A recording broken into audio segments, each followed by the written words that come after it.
Their delivery schedule's filling up fast. Reserve your date in time for Christmas. Again, 2120 Witten Road, just north of I-40. Just a reminder, today's show will serve as our Friday show. It's our last show of the week.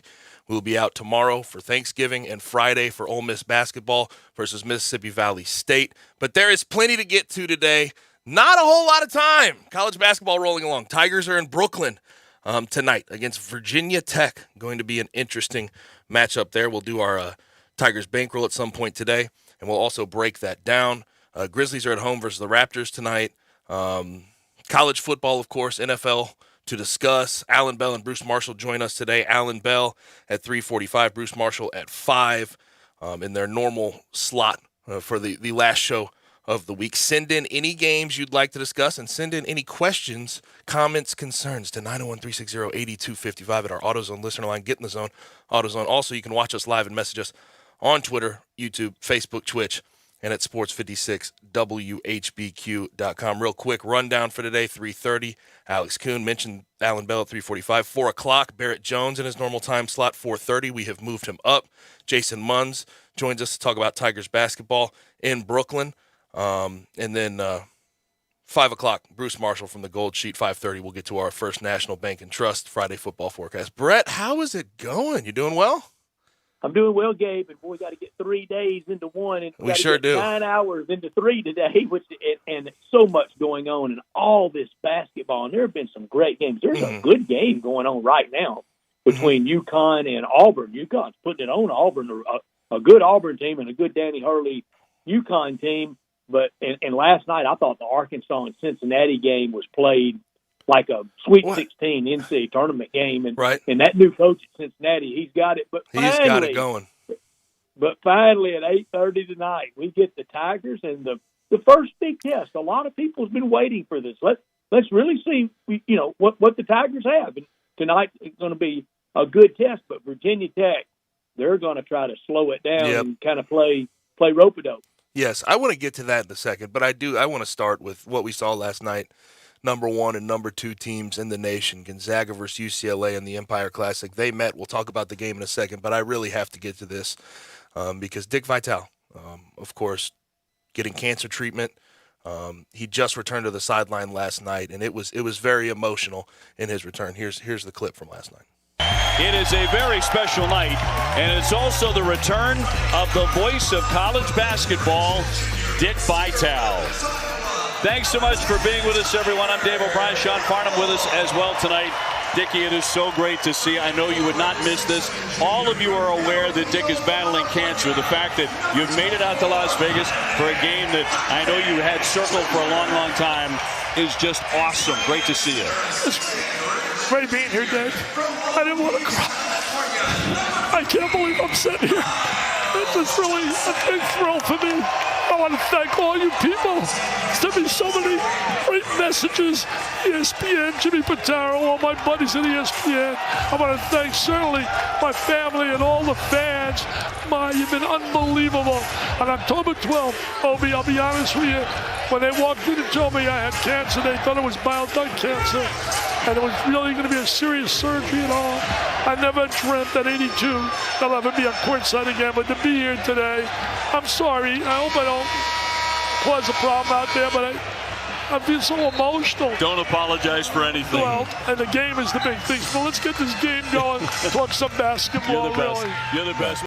And just a tremendous ambassador for the game. And I'm not going to lie, watching that live really kind of messed me up. I mean, he was very emotional. You're not used to seeing Dickie V without anything but a smile on his face. And to see him move in the way he was, it definitely brought the emotions out of me. There's no question.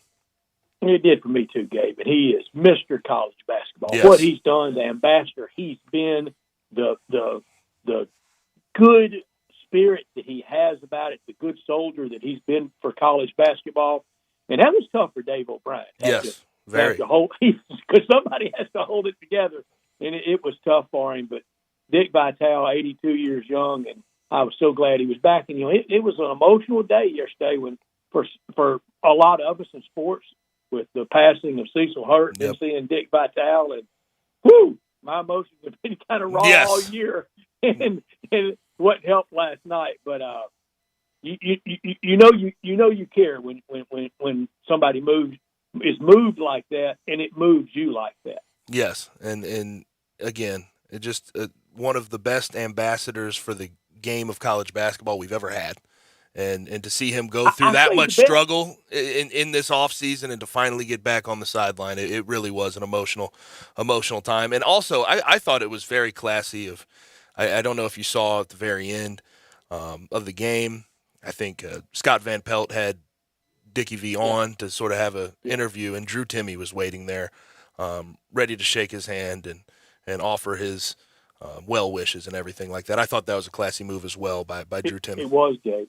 It was straight class. And those players know that he's been the biggest advocate, salesperson for the college game for a long time. And he was there at ESPN at the beginning when, frankly, except for the college basketball package they had back then, and he was the star of it. He was the key to it.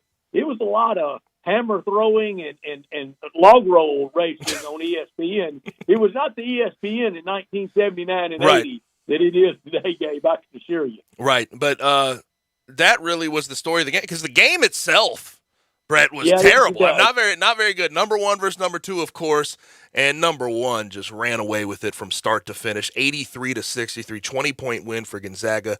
They looked great, and you knew from the under 12 timeout. I marked this just because I knew that it would sort of hold that way. 24-8 at the under 12 timeout, and UCLA, of course, is missing Cody Riley, and they need him back in the fold. But from start to finish, pure domination. Gonzaga is almost no different as far as a college basketball power than they were last year. That's a fact. And we know last year didn't end like so many of us thought that it would.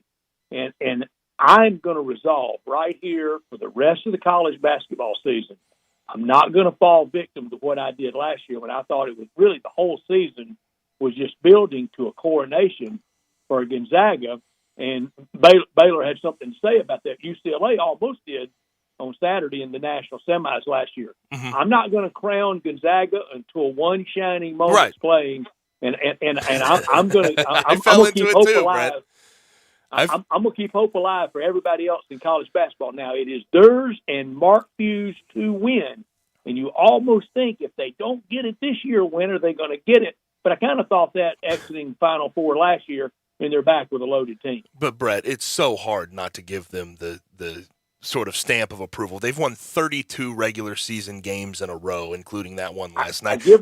They've been insane. 45-25 at half. And you lose, think about this, you lose Jalen Suggs, you lose Corey Kispert as far as wings are concerned. Andrew Nembhard, transfer from Florida, 24 points, 4 rebounds, 6 assists, was spreading it around. Their front court, I know we talk about the Memphis front court, DeAndre Williams and Jalen Duren being one of the better ones in college basketball. This is probably the best. Chet Holmgren and Drew Timme. Drew Timme, we know what he can do. He can score on just about everybody. His IQ is very high. But Chet Holmgren, I know he's not quite there. There's some goofiness. He's a string bean. A lot of people think he's going to be the number 1 pick overall in next year's draft. But his skill set is unfreaking believable at his size and his age. It is. I'm trying to think of a player from yesteryear for the proverbial comparisons. And I want to go Tom Chambers, but I also want to go, and we didn't get to see him at his top level of basketball because he finally got over here from the old Soviet Union late in his career. But an NBA person told me it reminded them of the young Arvydas Sabonis, dad of. That's a good point. But he's a really good player from the state of Minnesota. Gonzaga gets him to the Pacific Northwest, and it's theirs to lose. But I'm not going to crown them until I hear one shining moment play. Yeah. We're and Brett, just I don't think either of us are into overreacting about November basketball. November college basketball doesn't do it for me.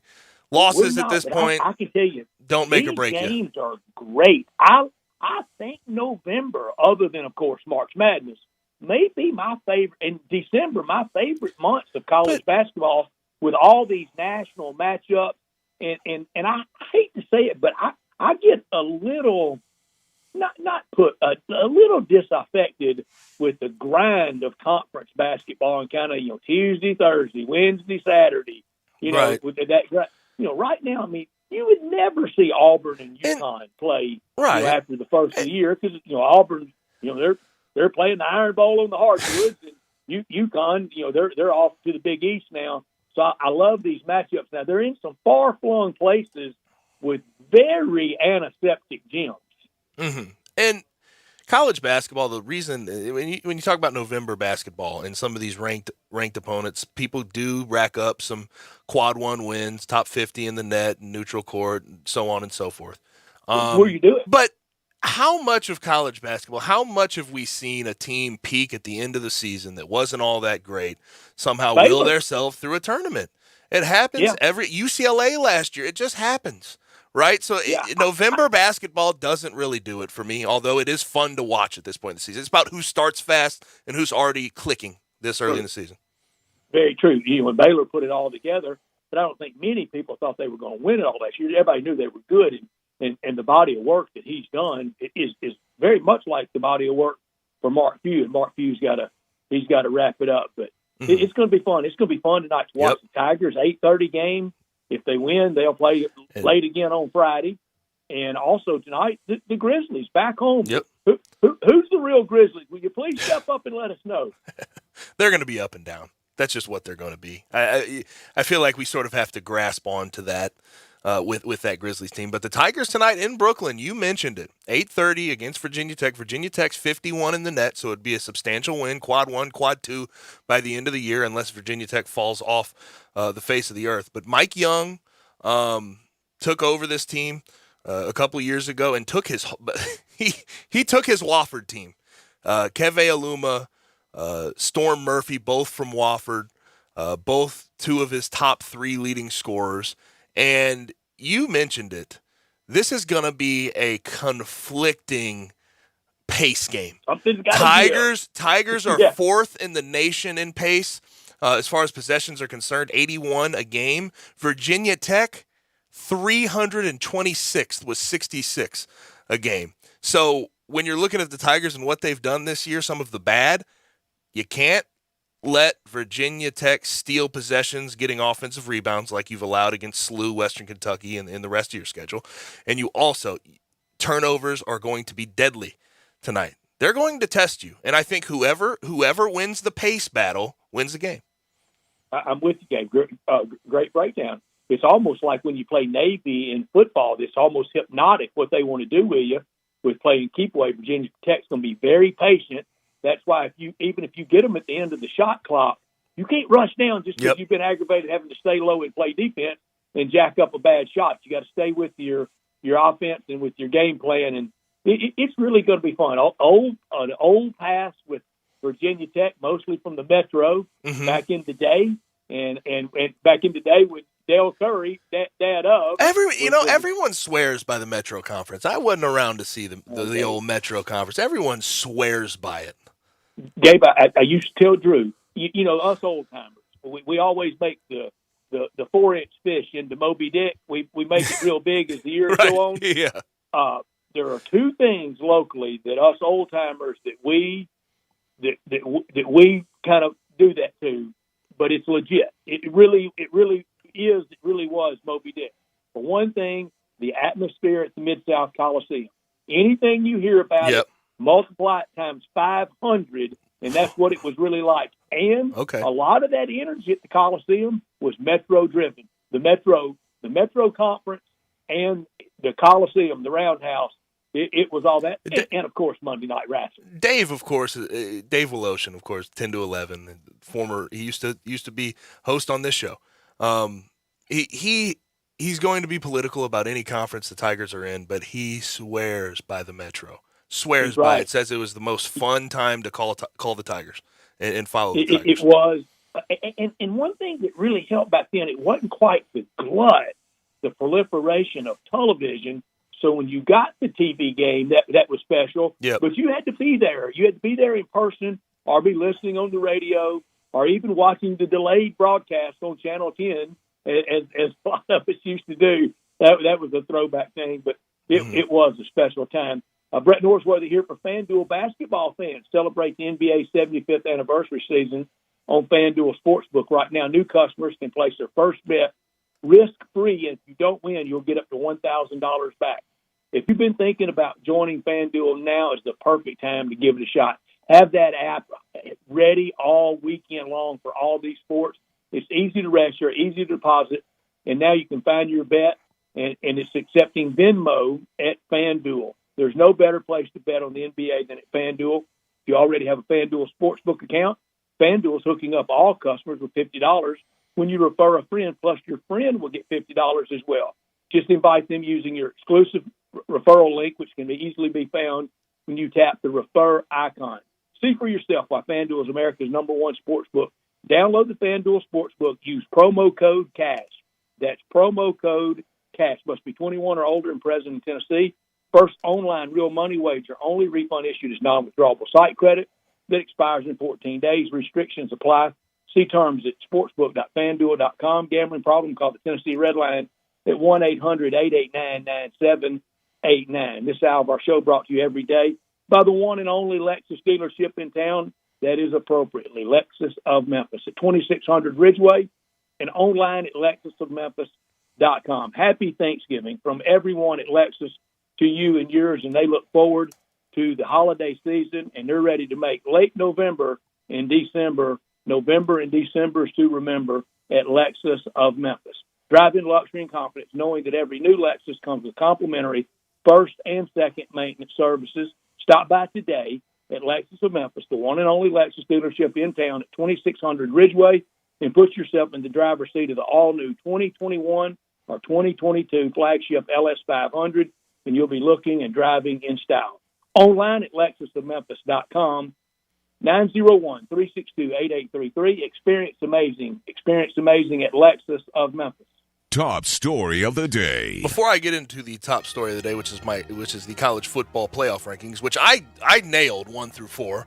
But it was kind of obvious, though, at the same time. You knew Ohio State would probably jump. A couple of scores in college basketball right now of note. Houston, number 12, up 76-46 on Oregon. Dana Altman and that Oregon program, they're very known for slow starts, but this is a ridiculously slow start. Looks like they're about to fall to 3-3. And UConn and Auburn, number 22 UConn, 19 Auburn. UConn's up 69-63 with 6:25 left to go in the game. But top story of the day, college football playoff rankings. And it really was. It was a historical night last night. I hope you enjoyed it as much as I did.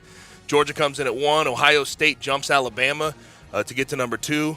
Obviously, Alabama at 3. And number 4, the Cincinnati Bearcats. I've been complaining all year. It was a huge night, huge day, a huge moment for the group of 5. But it does show that it takes a lot for that group of 5 team to get in there. You have to be undefeated.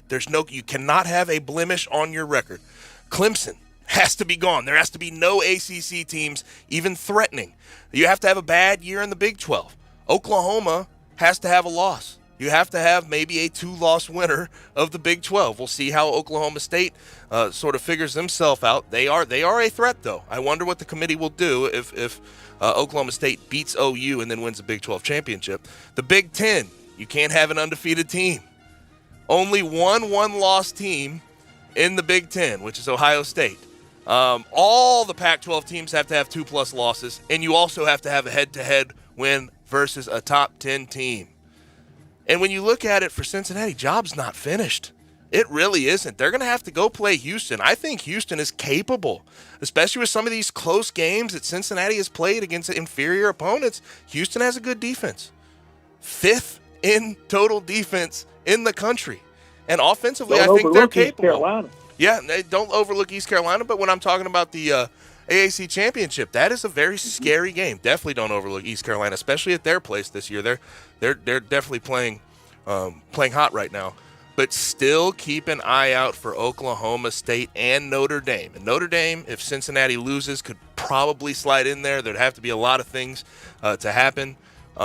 But Oklahoma State is still an interesting conversation to me. If they lose to Oklahoma, they're completely out of the conversation. If they beat Oklahoma, win the Big 12 championship against Oklahoma or Baylor, that committee may look at them and give them the benefit of the doubt. We'll see, though. It sure may. That's my top story. Let's all remember that never and ever, they're both a really long time. Be careful saying never and ever, because when you do, that's when it happens. Mm-hmm. All these hot takes about the non-Power 5, that they wouldn't ever make the top 4, and they would never give them consideration. Well, they're in there. And now if they take care of business against East Carolina and Houston, they will be in the Final Four. They will be in the playoffs. And I'm going to say, I don't even think they'll be 4. I think they could slide 2-3. I don't think they'll get to 1 or 2, but they could be the number 3 seed, and then that means they play the 2 seed in the national semi. Some things that still have to play out. We have this Michigan-Ohio State game, which is going to have some serious college football playoff consequence. We know that Ohio State's won 8 in a row. Can they make it 9? If they do, they're pretty well locked into the college football playoff. Not top story of the day. I would go with the Wall Street Journal Aaron Rodgers COVID story, but we'll ignore that to the very end of the show.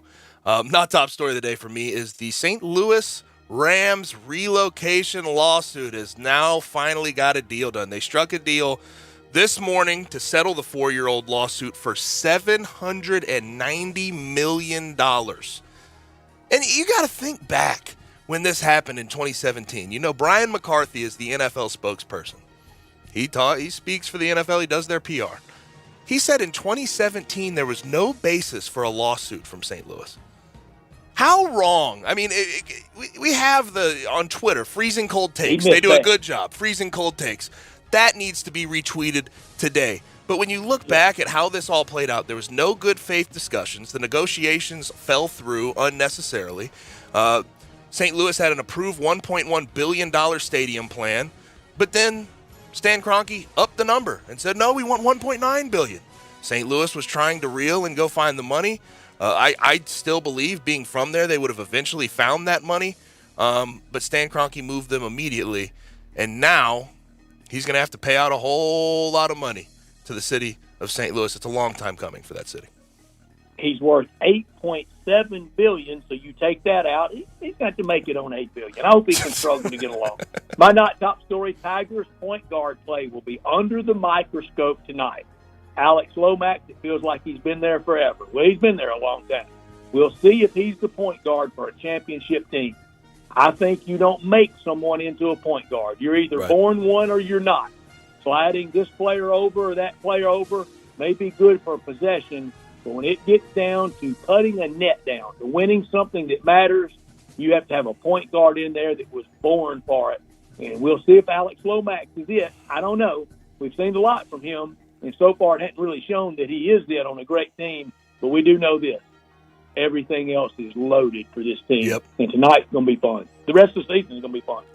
Something I do want to point out about the Gonzaga-UCLA game in regards to rotations, I think rotations will be under the microscope tonight for Penny Hardaway. Is he going to shorten it? Sure will. This Virginia Tech team is going to be the toughest test so far. What are you going to do with rotations? Gonzaga and UCLA, 7 deep. That's it. 2 bench players. Rotated 7 throughout the game. So I am very, very curious to see what Penny Hardaway does tonight. But that'll do it for our top and our not top story of the day. When we come back, we talk with Alex Kuhn, who is live from East Memphis. The family is in town, Brett. Family is in town for Thanksgiving. We'll talk to him on the other side on Sports 56 98.5.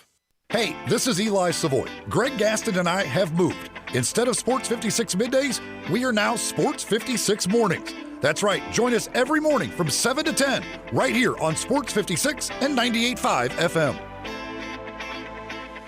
I'm Gary York. I'm the service director at Lexus of Memphis. Our service department wants to be more than just a place where you get your oil changed. We do glass repair, windshield replacement, recalibration of your camera and sonar systems, even wheel repair, tire replacement, all the things you would expect from a luxury automotive dealer. Please check out our website. You can schedule your appointment, check out our specials, hours of operation, or if you'd like to do it in person, please reach out to one of our associates at 901-271-5199.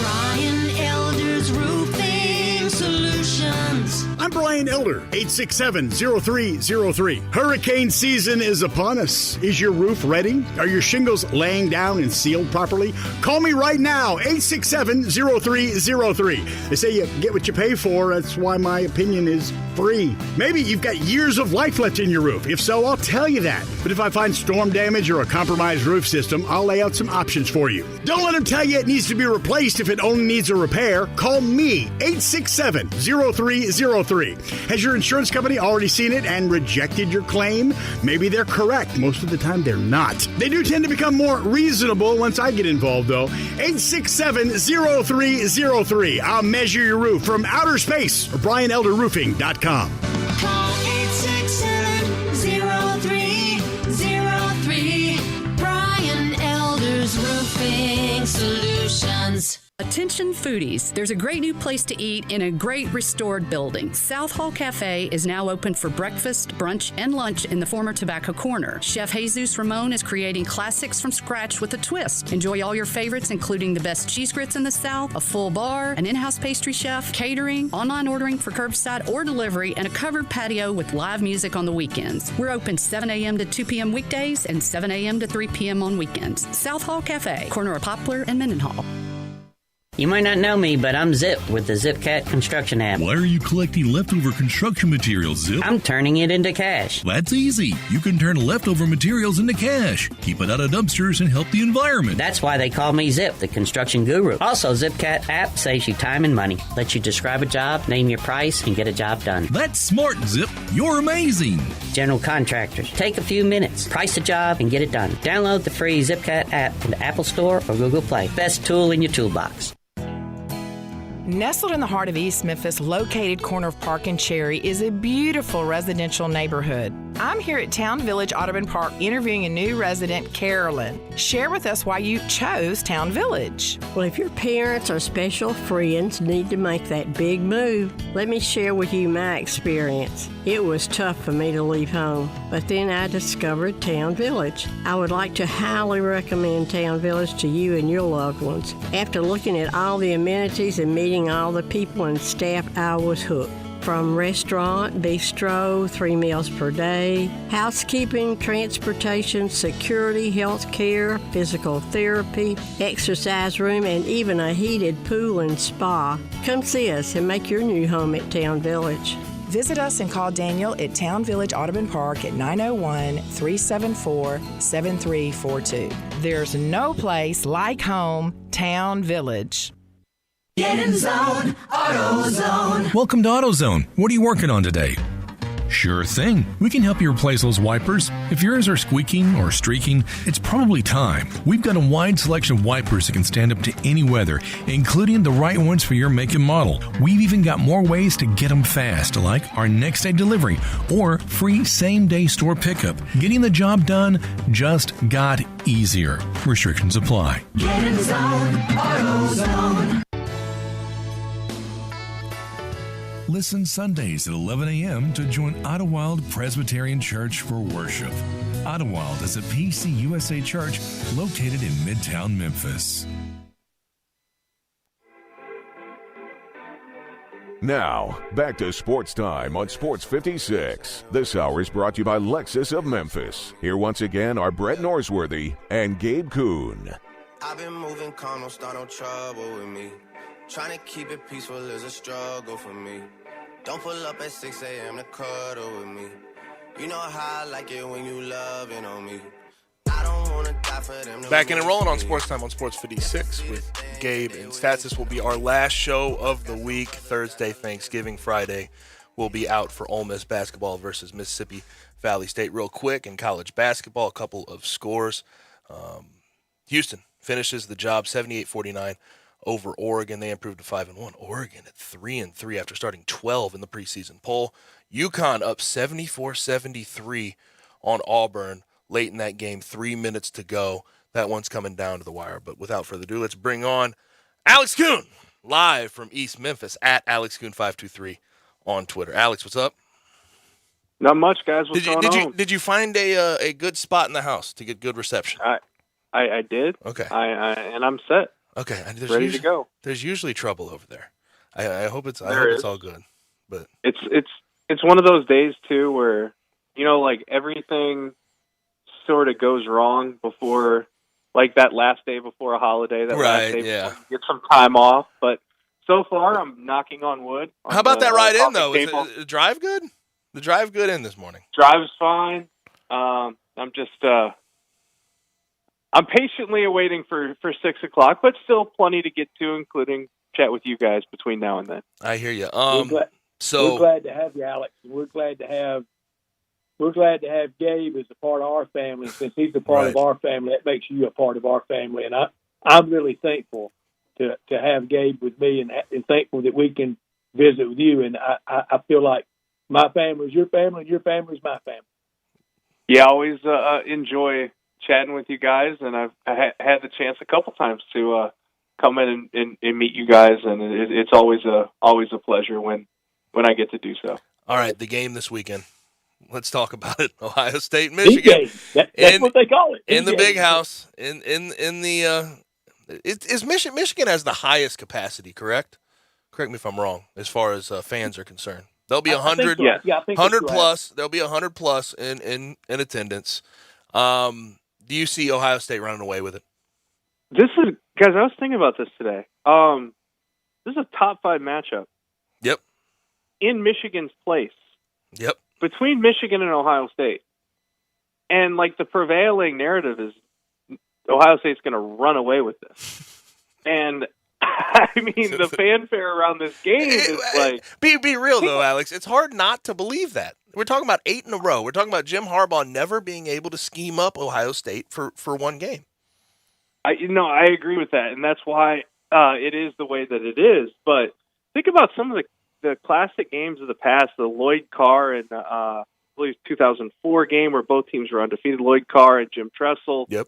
And the fanfare and the constant ESPN promos that were running the week of the game, and what this week? No, it's been this discussion about college basketball and Ohio State running away with this thing. But this game's in Ann Arbor. The only hope for Michigan is to run the football and to run it effectively, and they have the team to do it. The question is, will they be able to do it? Run the ball, control the clock, keep Ohio State on the sideline, keep them from getting into a rhythm. They have 2 really good running backs in Blake Corum and Hassan Haskins, the Eureka, Missouri native, and an offensive line that is much improved, and a play caller in Josh Gaddis that has kind of overhauled this offense single-handedly. This is a good Michigan team. The problem is Ohio State is loaded, and if Michigan gets into a track meet with Ohio State, this game is going to be over early. Michigan has to have the old school Woody and Bo Big Ten game plan, and I see nothing wrong with that. And Harbaugh is really good at that. He's got a short. You mentioned he's got to shorten the game. Can they win a game in the 20s? Can they win 28-27? Can they win 27-24? Alex? They certainly can. Now, do I think that they will? No. And I have every bit of history on my side. I have the fact that Ohio State has won 8 in a row. I have the fact that the Ohio State is loaded offensively, and the emergence of Jackson Smith and Jibba over Chris Olave and Garrett Wilson to go along with Travion Henderson, to go along with the offensive line that is kind of gelling. Ohio State has, in my opinion, the most loaded offense in college football. So this is going to be dependent on Michigan. Can they set the tone early? Can they grind that clock down? Can they dominate? They have to dominate. They can't just win the time of possession. They have to dominate it. They need to have the ball somewhere between 35 and 40 minutes of game time. If they can do that, they have a chance, but it's going to take a lot to go right for them to do that. And you talk about that wide receiver group for Ohio State, and I keep bringing this up this week because it astounds me. Jamison Williams, the leading receiver for Bama, was on that roster, had to leave to get playing time at Alabama, and Jackson Smith and Jigba just somehow is the best guy in the room when you saw Garrett Wilson and Chris Olave all offseason. They were being picked to win the Biletnikoff. It really is insane and astounding how much talent that Ryan Day and Ohio State put together. But correct me if I'm wrong about Michigan this year. It sort of seems like Jim Harbaugh has taken his hands a little bit out of the game plan every single week. It looks like Josh Gaddis is a step up offensively as far as a game planner goes. And it just sort of seems like this Michigan team is heading in a correct direction. And I look at them and I look at the future, and you always hear people talk about Jim Harbaugh. When are they going to move on from him? I don't think they need to. I think they're good where they're at. You're talking about 10 wins. They're in the top 5. They have a chance to win and move on and move into the college football playoff rankings. He's doing just fine.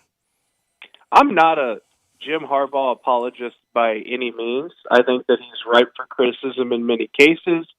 I think a lot of times he's gotten to the point where his act kind of wears thin in places. Now, he hasn't gotten to that point. That's been his MO everywhere he's gone. I think he might have actually finally had this realization that he needs to take a more CEO type approach with the program and get his hands a little bit out of the offense, because he was struggling to find a quarterback. The offenses were getting very stale. Defensively, Don Brown, his defenses were getting stale as well. So they bring in a new defensive coordinator. They bring in a lot of more young, progressive-minded coaches. And I remember during Big Ten Media Day, this is the first one I wasn't able to go to because it was in Indianapolis and COVID and all of that. But a lot of the Michigan players were discussing the new coaching staff.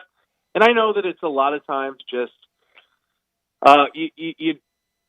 you get a lot of, instead of coach speak, you get player speak, a lot of cliches. But hearing the Michigan players talk, they clearly were impressed with the new coaching hires. He cleaned house in the offseason, and you heard the players say, it's just so great to have coaches who we relate to, who make us better every single day, who bring some 21st century schemes to the table. And what you're seeing the fruits of that labor. This team is much, much better than it has been in the past. And is it good enough to get to Ohio State's level? Probably not. But I remember we chatted with Adam Rittenberg of ESPN last year about this very thing. And, of course, Michigan's always going to say, well, we want to contend for national championships and we want to beat Ohio State. Internally, within that athletic department, if they're consistently at this level, they're going to have to be happy with that, because if they can beat Ohio State, great. They're don't get me wrong, they're not going to be okay with losing to Ohio State, but they know the reality of the situation. And Ohio State, recruiting wise, development wise, is just at another level right now than most other programs in college football. Join the club. We know that feeling in the SEC. Yeah, definitely, exactly. And see, that's the thing. I was talking about this with Gabe yesterday. Like, look, Harbaugh is a guy who was rightfully criticized. I think his schemes were getting stale. Yep. And Alex, his attitude. I'm not gonna name a name here, but I have a buddy that used to play at Michigan. You know him. He said when they went over and they did all those trips into Europe where Jim Harbaugh was trying to act like a fun guy, they were in bed by 8:30. They weren't doing anything. They weren't having fun, right? So it seems like this year they have a different feel about them. They really do. They do. But the point I was trying to make was, the way that people talk about Jim Harbaugh is kind of being the second. He's sort of the second fiddle coach in the Big Ten, and he's never able to quite get over that hump of Ohio State. I don't. You hear people at least in the past, talked that way about the second fiddle coaches, not second fiddle coaches, but the coaches who weren't able to overcome Nick Saban in the SEC. I don't think people talk that way about Mark Richt. I don't think people talk that way until very recently about Ed Orgeron or Les Miles or whatever. It's just, it's hard to beat Ohio State. It's hard to beat Alabama. Nick Saban. Newsflash, breaking news. I know that's the analysis that we get the big bucks for. That's great, eh? Now, college football playoff rankings come out last night. Top 4, Georgia, Ohio State, Alabama, and at long last, and I really mean that, at long last, Cincinnati group of 5 team gets in. How big is this for the group of 5 moving forward? This seems to be a massive event, massive moment. It's monumental because for the first time ever, a group of 5 team controls its own destiny to get to the college football playoff. And some people, I had this discussion earlier today. Well, what about teams behind them? Well, who are the teams behind them that are going to overtake Oklahoma State? Maybe Oklahoma State. Man, even then, come on. Like, this is this Cincinnati team. You're telling me Oklahoma State's going to be the one-loss team whose resume is good enough to jump Cincinnati? It's certainly not going to be Notre Dame, as much as the playoff committee would love to do that. They can't do that because they were thoroughly beaten by Cincinnati earlier this year. Their only loss at their place in South Bend. So right now, with Alabama and Georgia, they're going to have to play each other. If Alabama loses, they're going to be out. Ohio State and Michigan are going to kind of take care of each other. Yeah, I mean, somebody could try to make the case for Oklahoma State, but they're not a name brand, so the College Football Playoff Committee is not going to go bending over backwards to try to get them in. Cincinnati, a group of 5 team, if they win the rest of their games, will be in the college football playoff. Yes, huge. Never thought I'd see the day. But yeah, I did say in our opening remarks, the top and not top story of the day. It took a lot. It took a whole lot. It took a whole lot of chaos around them to get to the top 4, but they're finally there. But Alex, we appreciate it, man. Thank you, Alex. Always. Have a great Thanksgiving. All right. You as well. Thank you, Alex, so much. Thank you. I'll see you for Thanksgiving, Al. I'll see you tomorrow. But Alex Kuhn, you can follow him on Twitter at AlexKuhn523. When we come back, we're going to have a shortened segment with our good friend from CBS Sportsline, Alan Bell. You're listening to Real Sports Talk, Sports 56, 98.5. You have opinions? Well, you got to have an opinion. We want to hear them. Call or text us on the AutoZone listener line at 360-8255. That's the AutoZone listener line at 901-360-8255. Get in the zone, AutoZone. There's nothing more frustrating than when your garage door breaks down. You're trying to get to work and it just won't open. What's the deal? Well, I'm not a garage door expert, but my friends at New Day Overhead Doors are. I was using New Day to fix my garage way before they came aboard with us. They are your one-stop shop for all your garage door and garage door opener maintenance needs. True professionals.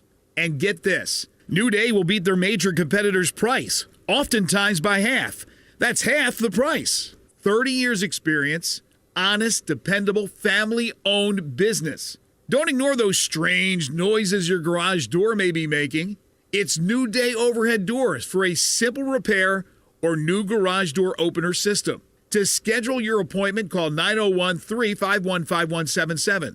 That's 901-351-5177. New Day Overhead Doors. The Christmas sale is happening now at Family Leisure. Did you know that's where Santa goes to shop? Oh, yes. Why? Because arcades are up to 25% off. Air hockey and foosball tables, they start at just $149.99. You can get great deals on hot tubs and saunas. Let me tell you, that is perfect for the winter weather. Trampolines, up to 20% off. this is the best time to buy. Pool tables and shuffleboard tables in stock and ready for delivery. They're not waiting on a boat somewhere. Speaking of delivery, those schedules are filling up very, very fast. So reserve your date now, just in time for Christmas. It's the Family Leisure Christmas Sale. It's happening now. Remember, shop early, shop local, and shop where Santa shops. It's Family Leisure, Whitten Road and I-40. It's where family and fun come together for the holidays. I want to do some bragging rights. Hey, I was just the other day overhearing a conversation with Big Mike, the manager of DeSoto Auto Sales. They've got people buying cars all over the country. North Carolina, South Carolina, Georgia, Alabama, Arkansas, Texas. People from all over the country buy cars at DeSoto Auto Sales in Olive Branch, Mississippi. Why? DeSoto Auto Sales has the most stringent car inspection in America. They get it right the first time. Quality and low mileage, factory warranty on most vehicles. My favorite part is the people who work there. Big Mike, all the employees are professional, friendly, and go that extra mile. Expect as you walk in the door, you're treated like family. DeSoto Auto Sales understands your time matters. We can help you find your dream car and get all the paperwork finished in less than an hour. Come see us at DeSoto Auto Sales and be part of our family. Have a great buying experience every time. 662-890-7184. This holiday season, head into Edwin Watts Golf Shops for the hottest gifts from Titleist and Bushnell. Feel the difference with the Titleist T-Series irons. 4 models to give you maximum performance for any type of dedicated golfer. And don't miss these hot gifts from Bushnell, like the Tour V5 and the Tour V5 Shift with Pin Seeker technology, or the Wingman with Bluetooth and audible GPS for distance. Edwin Watts Golf Shops is home of the 90-day satisfaction guarantee, or shop us online for the holidays at worldwidegolfshops.com. Bellyacre's motto is City-Fied Farm Fresh. The goal is simple: provide a fun, unique farm-to-table experience for the whole family. 2 great locations, Regalia at 6130 Poplar and in Overton Square at 2102 Trimble Place. Overton Square hours Sunday through Thursday 11A to 9P, Friday and Saturday 11A to 10P. Regalia Sunday through Thursday 10:30 a.m. to 9 p.m. and Friday and Saturday 10:30 a.m. to 11 p.m. Signature burgers are made from 100% grass-fed beef. Sandwiches, salads, and the best milkshakes anywhere. The burgers, so good, like the Dare Ya or the Double Dare Ya, and the melt in your mouth. And you have to try the Voodoo Moo Moo. It is the quality brand the Bellyacres team has developed using grass-fed beef with creative homemade toppings in a fun farm setting right here in the city. The goal at Bellyacres, to become even more sustainable as they grow. In Overton Square and in Regalia, the very best quality available in Memphis, burger shakes and smiles at Bellyacres.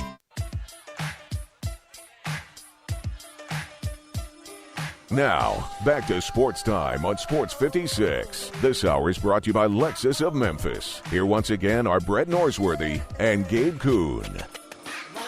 Back rolling, Sports Time on a Wednesday. And we got to bring on our good friend Alan Bell immediately. Get as much time as we can with our man from CBS Sportsline at Alan Bell 247 on Twitter. Alan, what's happening, man? What's up, boys? Y'all doing all right? We are doing fantastic. No complaints. I do want to say last week you were 4-2 in the NFL to take it to 30-22 on the year, about 59% in the NFL, and you're over 500 in college. Let's keep it going. Who you like tomorrow in the NFL? There we go. All right, yeah. First up, we got some good games, man. All right, so I'm going to go with give me the Bills. I understand that they had a tough game last week, but they are feast or famine. Last week it was famine. This week it's going to be feast against a Saints team. It's going to have a problem stopping them, and no Alvin Kamara. Yeah, give me the Bills with the points there.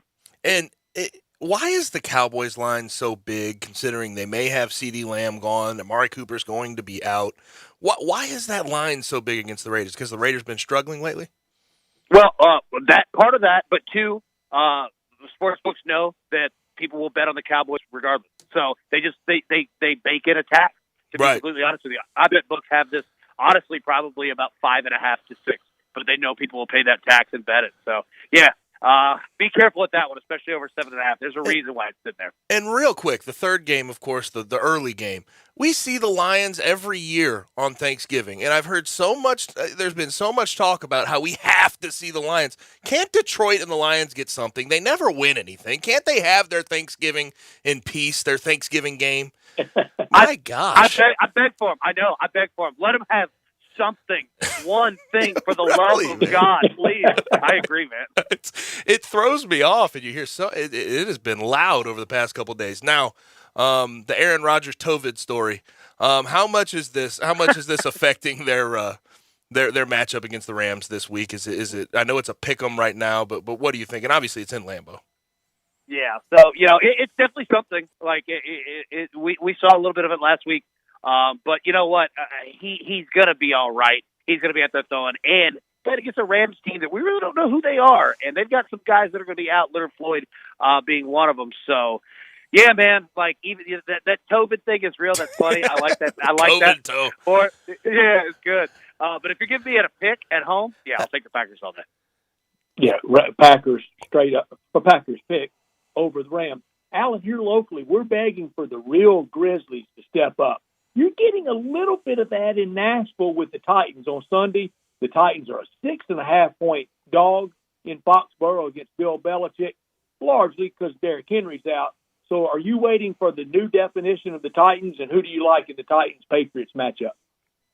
I know exactly who the Titans are. They're a team that the last 2 weeks before the Texans had 21 points that their defense manufactured for them. That ain't going to happen every single week, and we saw who that real offense is, unfortunately. Look, the formula's been the same for New England the last 2 weeks, 3 weeks. All right, Cleveland, they go into New England. They didn't have a run game because of COVID. After that, the Falcons, they go into New England or played against New England. No run game. Cordell Patterson out. What New England does, and Bill Belichick, you're one-dimensional. You enter one-dimensional, and you leave zero-dimensional. The Titans have no run game. He's going to take away the pass of Ryan Tannehill, and it's going to be a nightmare. This is going to be a nightmare game for the Titans. And last week, the 4 interceptions against the Texans, it was ugly. I mean, that was... Well, you know what? I'll say this, not to interrupt you, and I think you'll agree with me. This Titans coaching staff needs to figure out who this offense is, and in the first half, kick field goals, take points, right?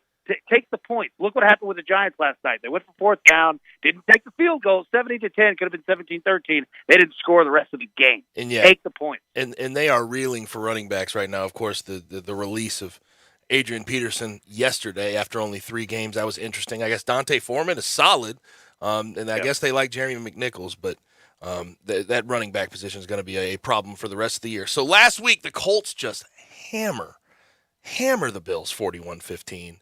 How much differently from week 11 to week 12 do you view the Colts? I don't view them differently at all. The Colts and the Patriots, the Colts and the Patriots have been the 2 most balanced teams in the NFL in the last 6 weeks. They play good defense, play good offense, right? They run the ball, they control the game, control the clock. Now, they've got a tough one against Tampa Bay, and I'm going to actually take Tampa Bay in this one. Taking the points, I think, what is that sitting, -3? I understand that, but even if the Colts lose this game, I don't lose a lot of confidence in them. It's the Bucs, right? Tom Brady. But the those Colts they're a darn good football team, man. Like, you're going to have to beat them. They're not going to beat themselves. Give us your favorite NFL pick if we haven't already discussed it, and give us your favorite college pick starting from tomorrow through all the rivalry games, bedtime Saturday night. Yep. So favorite NFL pick beyond the Patriots, that's number 1. Number 2 is going to be Seattle at Washington on Monday Night Football. Take that under 46.5. Seahawks offense. The Seahawks as a franchise are lost right now, and you go up against a Washington team who really likes to control the game, control the clock. Yeah, this is going to be a low-scoring affair. Take the under in that one. College, I'll tell you the best play on the planet. Take Navy -12.5 against Temple. Because what's the worst thing in the world if you're a Temple team who's just ready to be done with the season? Playing an armed forces team who runs the option. That is going to be a disaster for Temple because you have boys, offensive line is going to be tearing them apart. Navy -12.5. I'd play them up to 18.5, right? Navy is they're going to wear them boys out with that offensive line. Yeah, and that it's always so sleepy playing against Navy. I can say from experience, especially this late in the year. This late in the year is always a tough game. But think about like when you're going up against a defensive line that has quit and is ready to be done this season, and you're just wearing them out, and you're cutting their knees out. They just don't want to play anymore. At all. I like that play a lot, but I wish we had more time, Alan. We appreciate you being flexible. Oh, yeah, absolutely, man.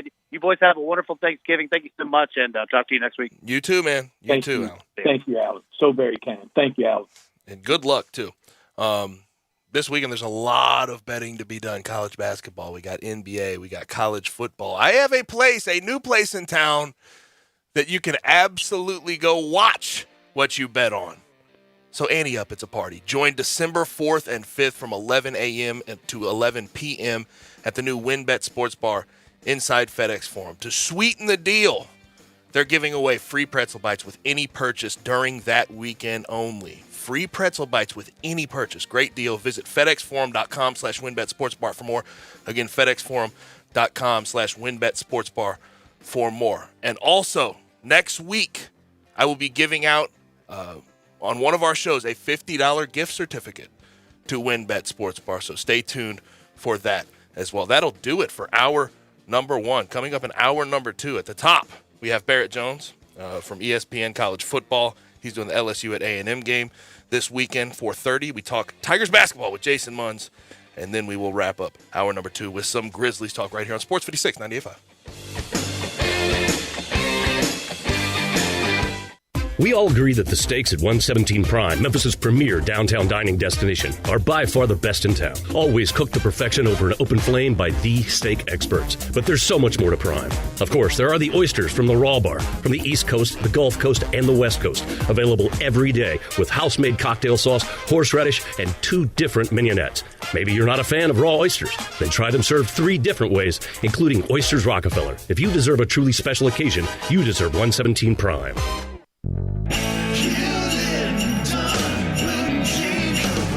The Christmas spirit is here at Hewlett & Dunn. Boots, casual boots, work boots, hiking boots, fancy boots, even safety toe boots. Lots of hats to choose from Whiskey Bent to Red Dirt Hat Company. Tremendous Christmas selections just arrived from Outback Trading Company, STS Ranch Wear, good-looking duck head dress shirts, duck head caps and pants. Tons of jeans from Area, Wrangler Devil Dog, and Kimes Ranch jeans. At Hewlett & Dunn, we have a great selection of Old South t-shirts and caps, fine clothing from dress to casual to Sunday best. Enjoy choosing from OFO's orthopedic-approved shoes, boots of every size, every color, every skin. Just arrived from Santa, toy guns for the kids.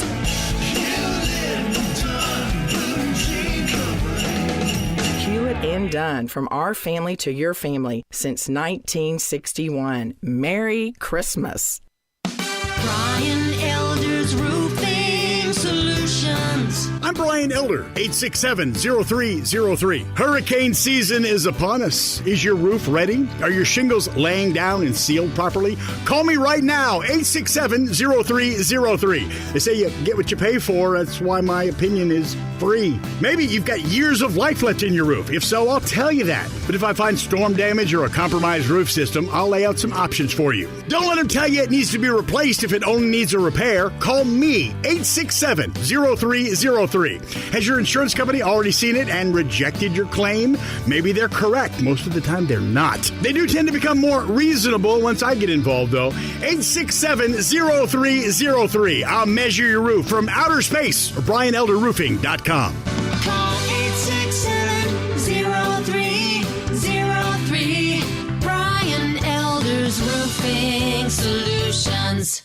Listen up, Mid-South. Are you searching for peace of mind in today's crazy? Well, we got it with Kia's 10-year, 100,000-mile powertrain limited warranty. 2021 Kia Forte 41 MPG Highway. $189, 36-month lease, $29.99 due at signing. Or check out 2022 Kia Sportage LX 4-wheel drive. $199, 36-month lease. And 2022 Kia Sorento LX 4-wheel drive. $289, 36-month lease. And they're both only $34.99 due at signing. You want it? We Gossett at Gossett Kia, 1900 Covington Pike, or shop 24/7 at KiaCovingtonPike.com. Ask for Bobby J. He'll put you in a new Kia today. If you want it, we Gossett at Gossett Motor Cars. All 36-month leases, $650 acquisition fee, 30,000 miles per year, 20 cents excess mileage, must finance through Kia. Forte, NE 415, 838, MSRP 21,535. Sportage, N 7011, 110, MSRP 27,635. Sorrento, NGO 83,556, MSRP 29,215. Includes all rebates and incentives, must finance through Kia. Excludes tax title and license with approved credit. See dealer for complete details. Offer valid through 11/30/2021. Dealer stock only. There's an institution in East Memphis that I love talking about. It's the Spirit Shop at 4848 Poplar Avenue, right down the street from Clark Tower, and it looks like a log cabin. It's been around Memphis since 1969 with a family-owned, friendly, knowledgeable sales staff that is just a wonderful place to go. I love going in and talking wine or bourbons, and they've got such great selection. So if you've not visited the Spirit Shop in a while, it's been remodeled. You'll love what you see when you need spirits. Tell Eddie Wollo said hello. AC trouble? Call Air Doctors of Memphis, 901-598-HVAC. Owner Matt Davis is a third-generation full-service air conditioning specialist. Air Doctors of Memphis services all major brands, and labor and parts are guaranteed 100%. Their yearly AC checkup is only $60. Then this year, Air Doctors is the official HVAC contractor for St. Jude Dream House. Air Doctors installed the St. Jude Dream House new Train high-efficiency equipment. Get your service from the best. AirDoctorsOfMemphis.com. Call 901-598-HVAC. We are Sports 56 WHBQ Memphis and W253DF Memphis, Flynn Broadcasting Stations.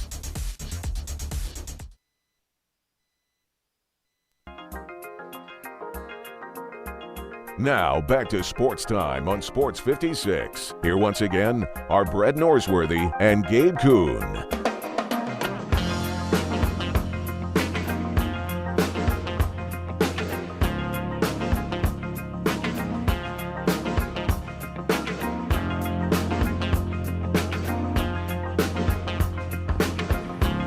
Back rolling, hour number 2 of Sports Time on Sports 56 with Gabe and Stats.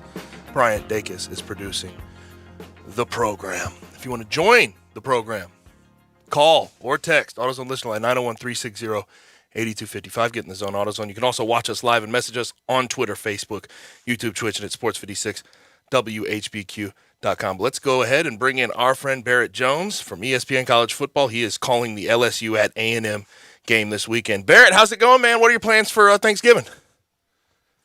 How are we doing, guys? Glad to be on. I'm looking forward to having some delicious food on Thursday and Friday. Got the wife's family, then my family, and then I'm headed up to Baton Rouge for the LSU A&M game. Real quick, do you have any strong? Real quick, I know you're a big guy like me. You have any strong Thanksgiving food takes for us? Anything? I've got a lot. How much time do we have? We have. This is a 20-minute segment. Go ahead. I'm very takey. We got time. Let it rip. I would say one of my strongest takes is that pumpkins are terrible. They're really a trash fruit. I mean, they're a gourd, I guess. But if they were that great, we would have them year-round. They're not. Right. Okay. If they were, there's a reason we have apple pie in any season, and we only have pumpkin pie around this time of year, and it's because of marketing. So don't be fooled. It's incredibly fair by the marketers. Pumpkins are not good. Yeah, of course, if you put enough sugar in anything, it'll taste okay.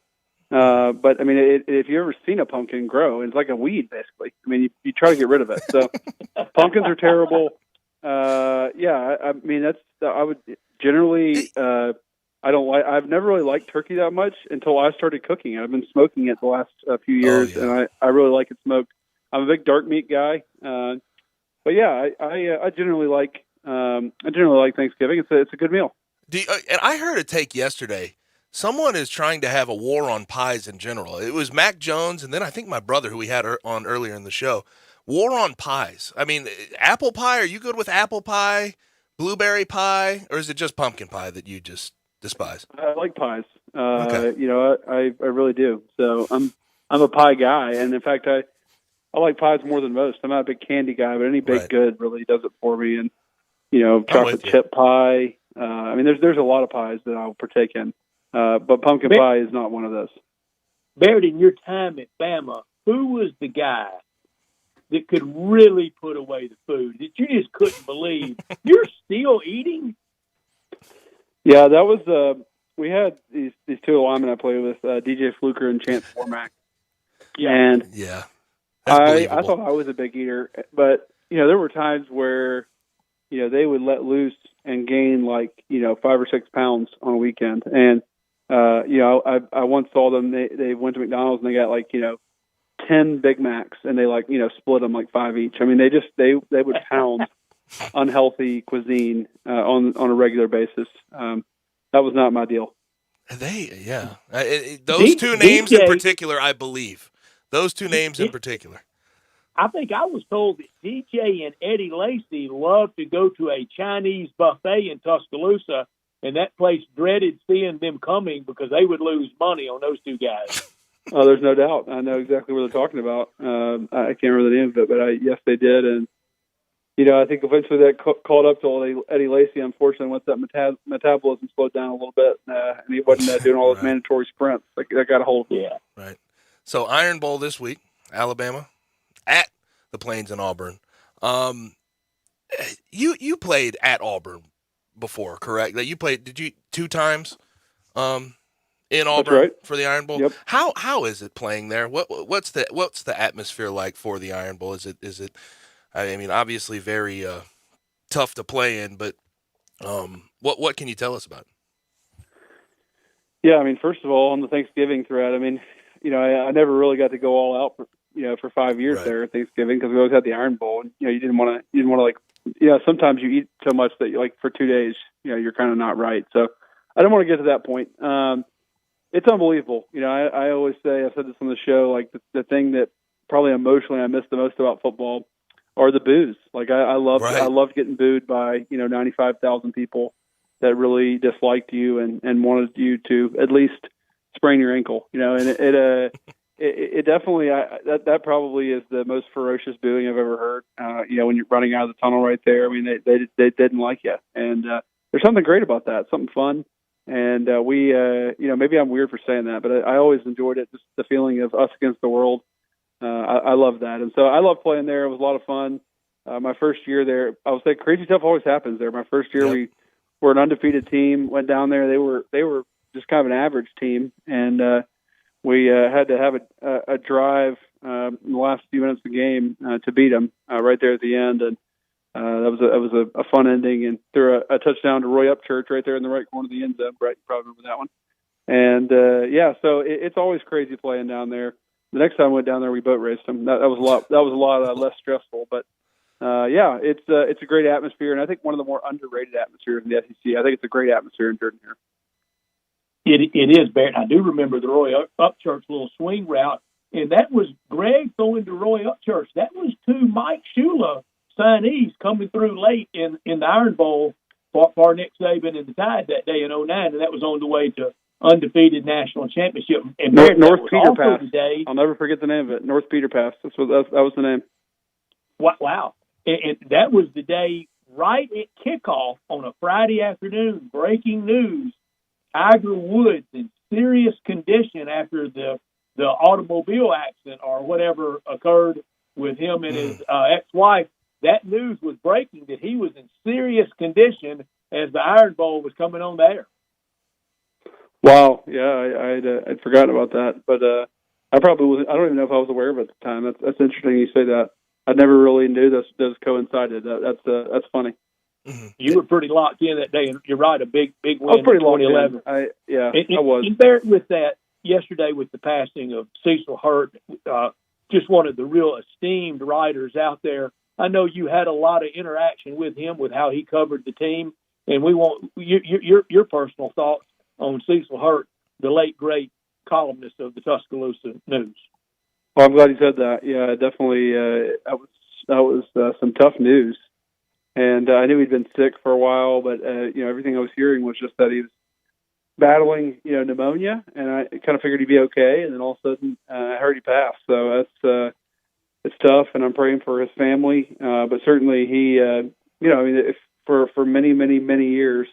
After a win or a loss, you wanted to see what Cecil Hurt had to say about the game because he had such a good pulse on the team.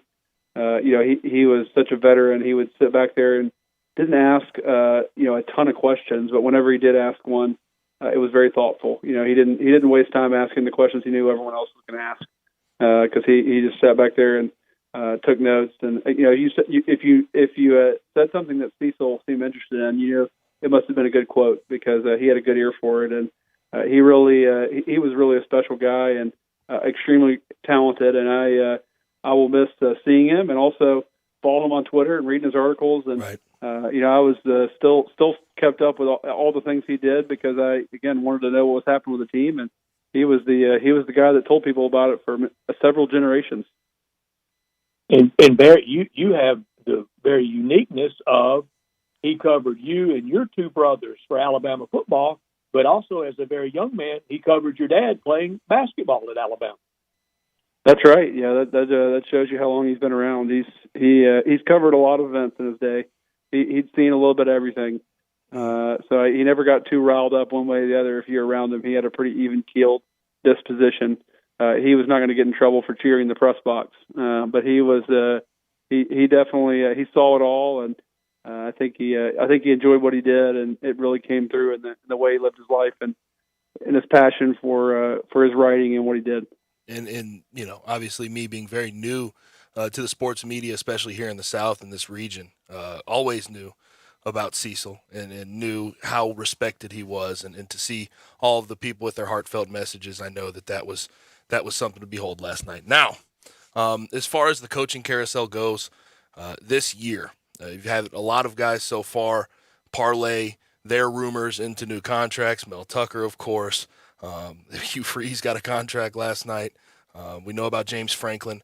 What do you think about all of the theatrics around the college football coaching carousel in the offseason? I think that my neighbor has a nice house for a reason. My ex neighbor, my parents' neighbor. I hear that. He's very good at that. And if you asked him if he was driving up coaches' prices, he would say, absolutely, that's my job.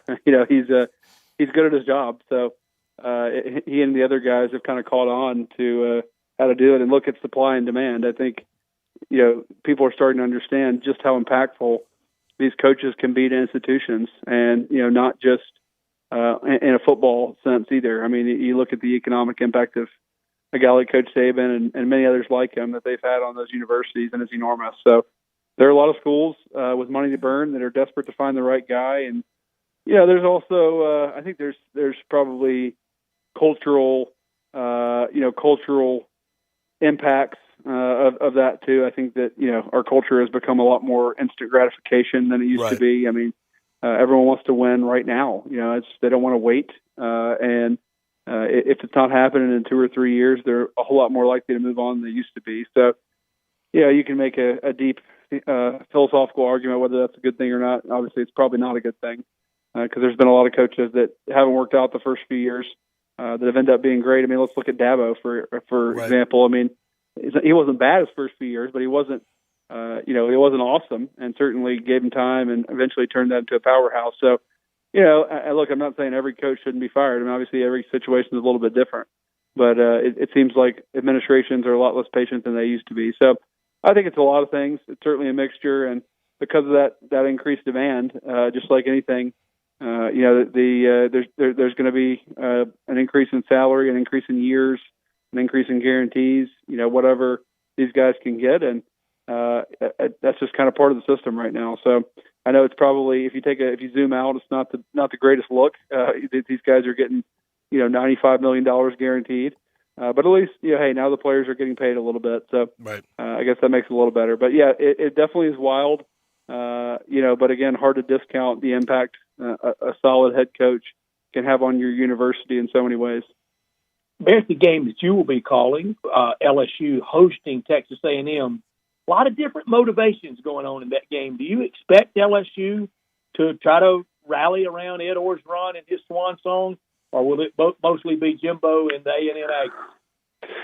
Yeah, I do. I don't know. I'm not saying they'll win the game, but they played pretty hard, especially on defense these past few weeks. They've really played some of their best football.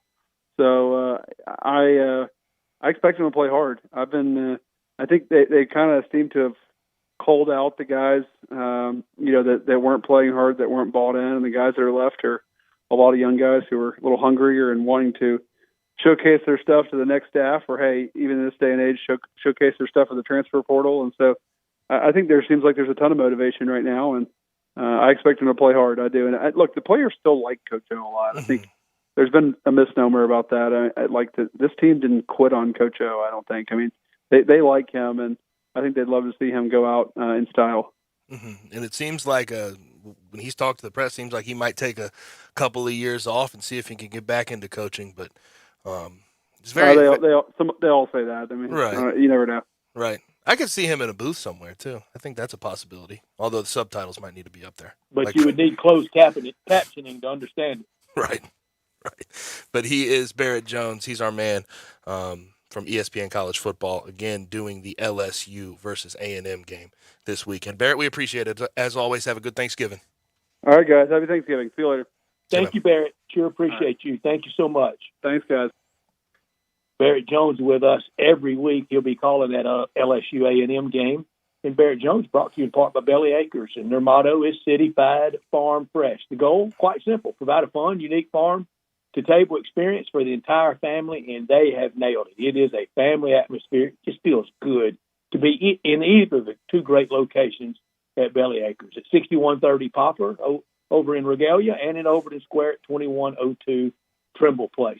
Signature burgers are made from 100% grass-fed beef, sandwiches, salads, and the best milkshakes anywhere. The burgers so good, like the Dare You, the Double Dare You, the Melt in Your Mouth, the Voodoo Moo, so good and good for you. Quality brand the Belly Acres team has developed using grass-fed beef with creative homemade toppings in a fun farm setting right here in the city.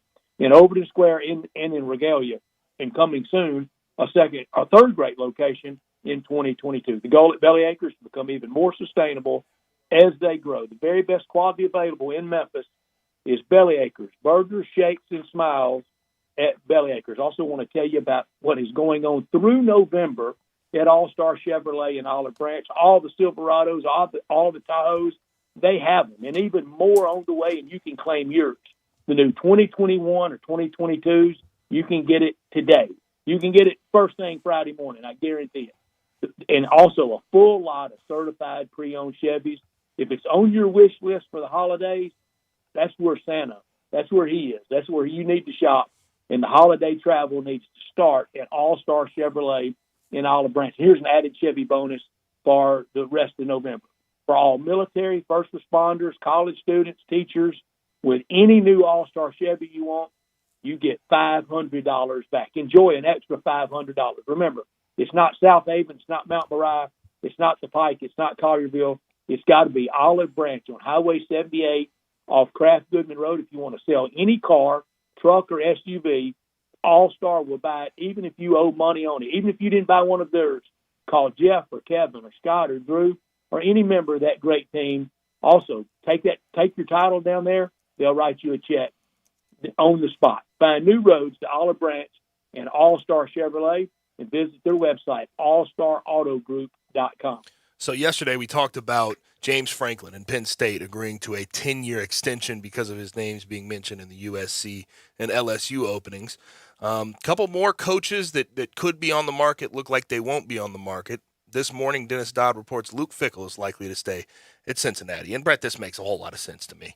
He is an Ohio guy. That's where he's from. Unless the Ohio State job opens up, I don't really see the need to move. He's going to a power conference. He's built that thing almost from the ground up from where Tommy Tuberville had it. And it just seems like the sweat equity that he has put into that program is something he's going to want to latch on to.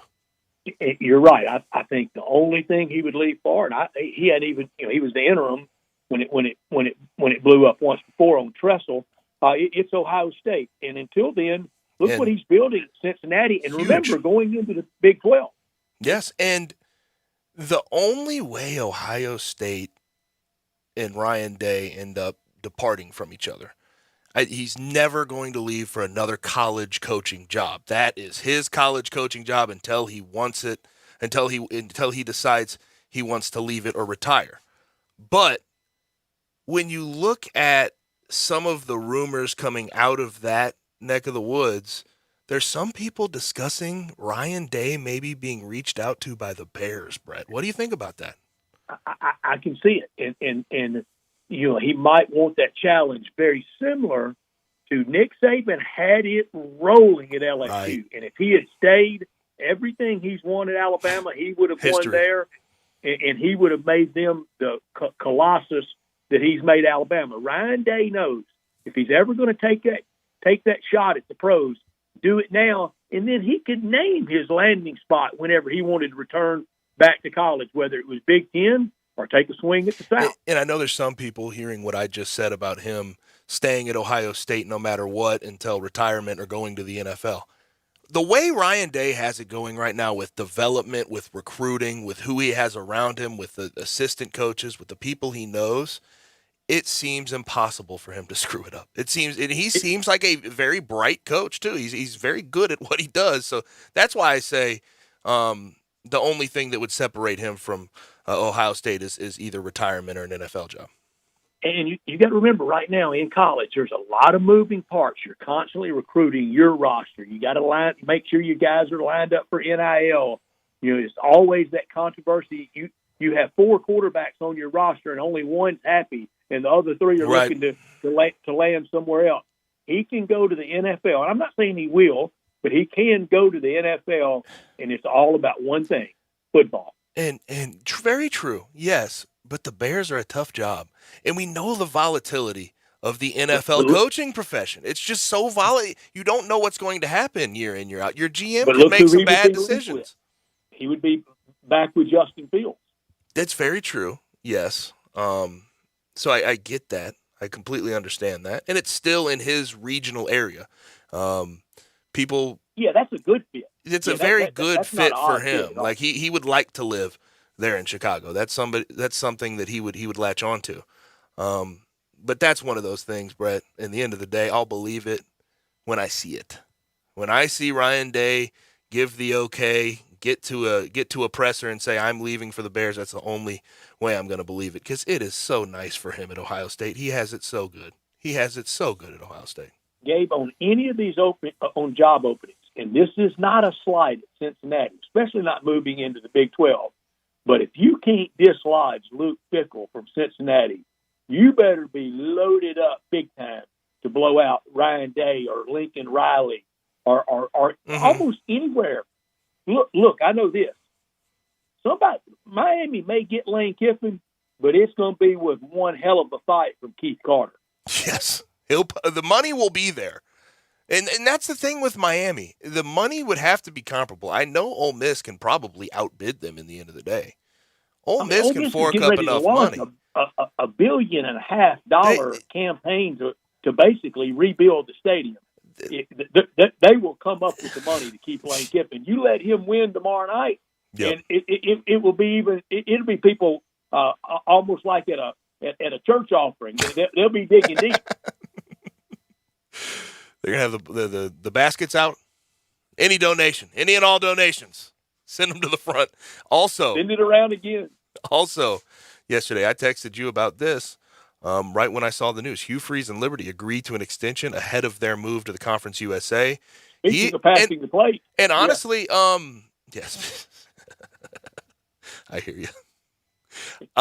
Speaking of a team that's trying to fork up money for their move to a conference, $4 million per year.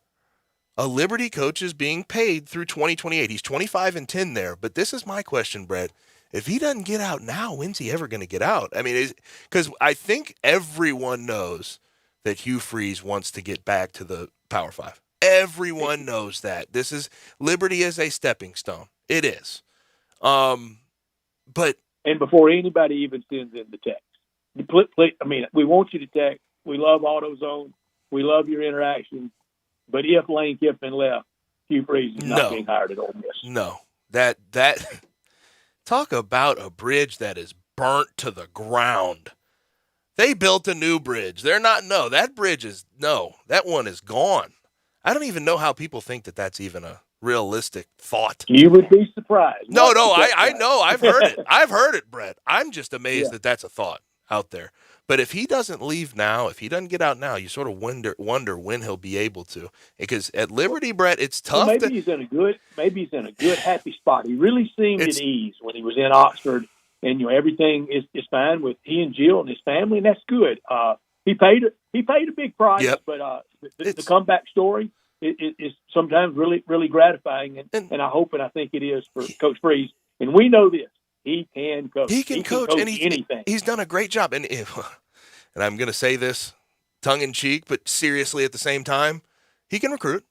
He can recruit. He brought Malik Willis over, but at the same time at Liberty, and this is the last thought on this before we transition and talk to our friend Jason Munns from the CA on Tigers basketball, it's hard to replicate that.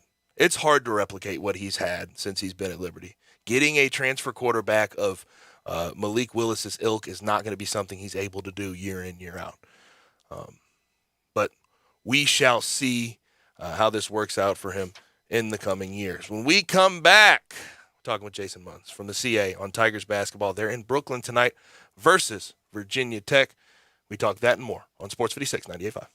Join the voice of the Tigers, Dave Woloshin, for Wolo and Friends. Weekday mornings from 10 to 11 here on Sports 56 and 98.5 FM. For over 8 decades, America's farmers have counted on the Little Red Tractor from Case IH, the Farmall, to help them make short work of their demanding chores. Well, Mid-South Ag can show you they aren't just for farms anymore. With horsepower ranging from 30 to 105, plus an army of attachments, they can tackle every chore on your to-do list, from hauling and mowing to loading and towing and then some. Stop by Mid-South Ag Equipment or call 662-890-3141 to find a Case IH Farmall that's right for you. This holiday season, head into Edwin Watts Golf Shops for the hottest gifts from Callaway and Bushnell, featuring Callaway's Epic Woods, framing the future of speed with speed frame and AI technology for maximum ball speed and maximum forgiveness. It's the ultimate epic driver. And don't miss these hot gifts from Bushnell, like the Tour V5 and the Tour V5 Shift with pin seeker technology, or the Wingman with Bluetooth and audible GPS for distance. Edwin Watts Golf Shops is home of the 90-day satisfaction guarantee, or shop us online for the holidays at worldwidegolfshops.com. Whether it's Miramichi, Cherokee, Galloway, or any of the numerous courses around town, you'll find me, Sheldon Rosengarten, with Mark's Bensdorf Realtors, stinking up the course, because I've been known as the worst golfer in town. But along with that tag, people often say that when it comes to selling homes, when you want the job done, call Shell Done. Yes, I spend most of my time making sure my clients get the absolute best and most successful strategic marketing program. Darn it, I hate hitting triple bogeys, but I'd rather be making my clients more for their homes quicker. And who else is going to tell you that if you're thinking of selling, talk to 2 to 3 real estate brokers, but make sure that Shell Dunn is one of them. Remember this, write it down. You can reach me, Shell Dunn Rosengarten, at memphisrelocate.com or 4830546. That's memphisrelocate.com or 4830546. Do it now. Hi, this is Lauren Choate with Choate's Air Conditioning, Heating, and Plumbing. Fall is in the air, and so are Choate's Early Bird Specials. Right now, receive $1,000 off the purchase of a new Carrier gas furnace. Carrier furnaces come with some of the best warranties in the industry, and Choate's has been professionally installing them for over 60 years. As a Carrier factory authorized dealer, Choate's also offers competitive financing solutions for you and your family. If your heating system is in good shape, make sure you take advantage of Choate's Early Bird Tune-Up Special for $60. This tune-up is an in-depth 20-point inspection to make sure your furnace is ready for the winter season ahead. So call 347-8086 to schedule your Early Bird Special today. And turn to the experts with Choate's and let our family serve your family.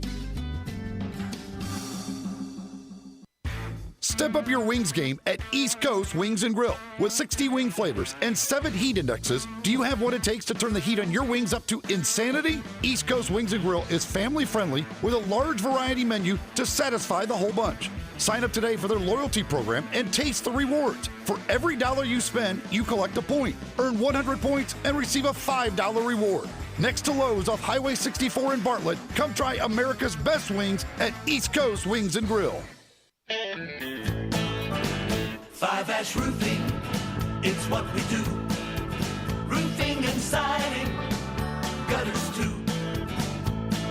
We're the pros you can trust to get it done right. Call on us. 5-Ash Roofing, the name to know. 5-Ash Roofing.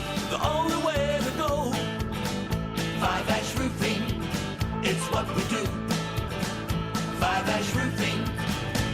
Is that not the corniest thing you've ever heard? Can you believe I paid good money for that silly jingle? Well, the experts say make it memorable, and I think I got my money's worth. Five Ash Roof Services, proud partner of the Memphis Tigers and the official roofer of the Tigers home team. Five Ash Roofing, 367-0050 or memphisroofer.com. 367-0050 or memphisroofer.com. Five Ash Roofing, it's what we do. We're here for you. Listen Sundays at 11 a.m. to join Idlewild Presbyterian Church for worship. Idlewild is a PCUSA church located in Midtown Memphis.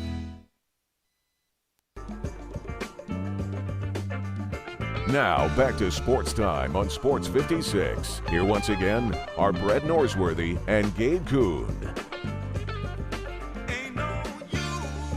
One of the best games of the early college basketball season has just gone final in 2 OT. UConn, number 22, gets the win over number 19, Auburn, 115-109. Auburn gets their first loss. UConn improves to 5-0, and they're looking really good in the early going. But another team. Classic game.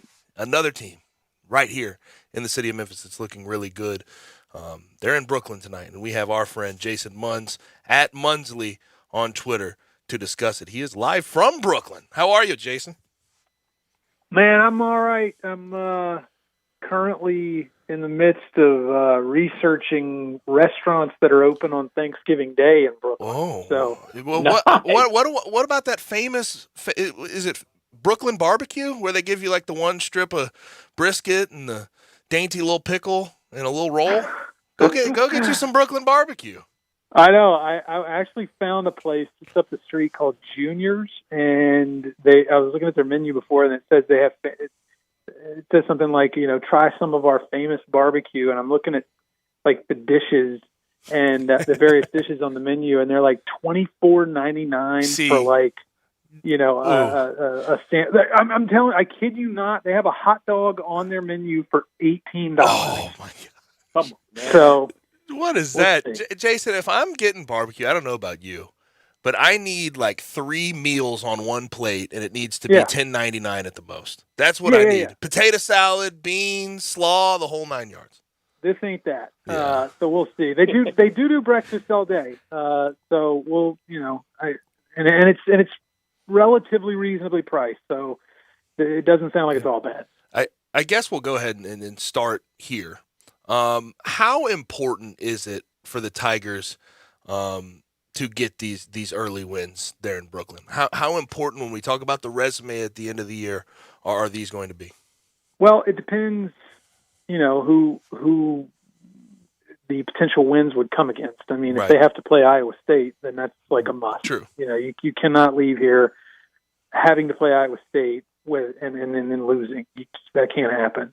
But it's not going to, a win against Virginia Tech and or a win against Xavier is not going to make you or break you. Memphis is still, like, let's say they lost to both those teams, or if they split against those two teams. It will help, but it won't be the difference in making the NCAA tournament and not making the NCAA tournament, where the importance and the value in these games comes in is, let's say you play both those two teams. They're both quad one. At the end of the season, they're both going to be quad one wins. And those are the games that you need on your resume. And if they're wins on your resume, it's even better. But those are the type of games that you need on your resume for seeding purposes for the NCAA tournament. So yeah, if let's say they lose to Virginia Tech and then beat Iowa State, it's not going to move the needle a ton, but it's not going to kill you either.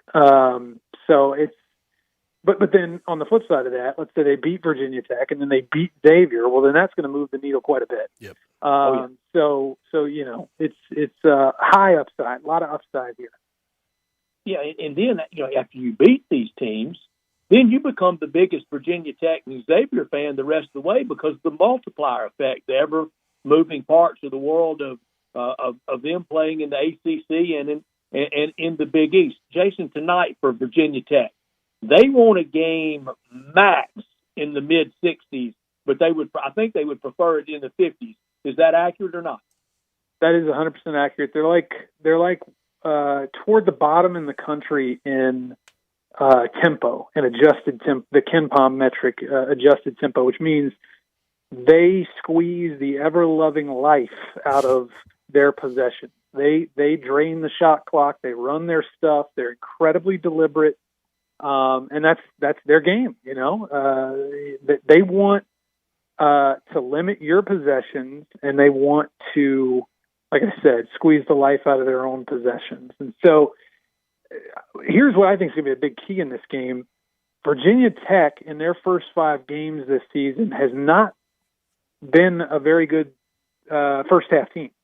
Against St. Francis maybe a week or so ago, they were actually they were up by 1 with 3 minutes left in the first half. Now they went on an 11-0 run and pulled away in the second half and to a complete blowout. But if they don't start, if they let Memphis get out and do what Memphis loves to do in the first half, well, then Memphis is going to be able to dictate the pace, and that would be doomsday scenario for the Hokies. But doomsday scenario for the Tigers is really what we saw against Western Kentucky. A lot of offensive rebounds allowed, a lot of turnovers. That could be disastrous against Virginia Tech.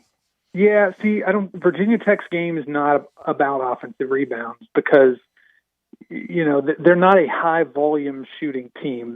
They take a very measured approach, and they're banking on making the shots that they take. They don't take a ton of shots, so they're not going to get extra opportunities for offensive rebounds. But you're right, if it turns into a game like that, potentially in the second half or whatever, or whenever it might happen, that certainly is something that Memphis would need to be better at. Now, you like Memphis's chances better on the glass against Virginia Tech than you do against Western Kentucky. Western Kentucky is one of the tallest teams in the country, or at least the tallest team that Memphis has seen this season. But I think Memphis size-wise matches up a lot better against Virginia Tech than they did against Western. And with Virginia Tech defensively, that's the thing when you talk about this Tigers team, this is the most offensively inclined team that Penny Hardaway has had. How do you think Virginia Tech stacks up in regards to trying to defend the Tigers? They're a very well-coached, skilled, well-disciplined team. Now, they're top 30 in the country in both offense and defense. Where that's a little misleading is they've played St. Francis, and they've played Merrimack, and they've played a bunch of schools that really nobody's ever heard of. I think that the highest profile team on their schedule so far is Navy. So, I feel like they're going to see something, a type of team tonight that they have not seen at all, not even close. Right. And it's going to be really, really interesting to see how they react.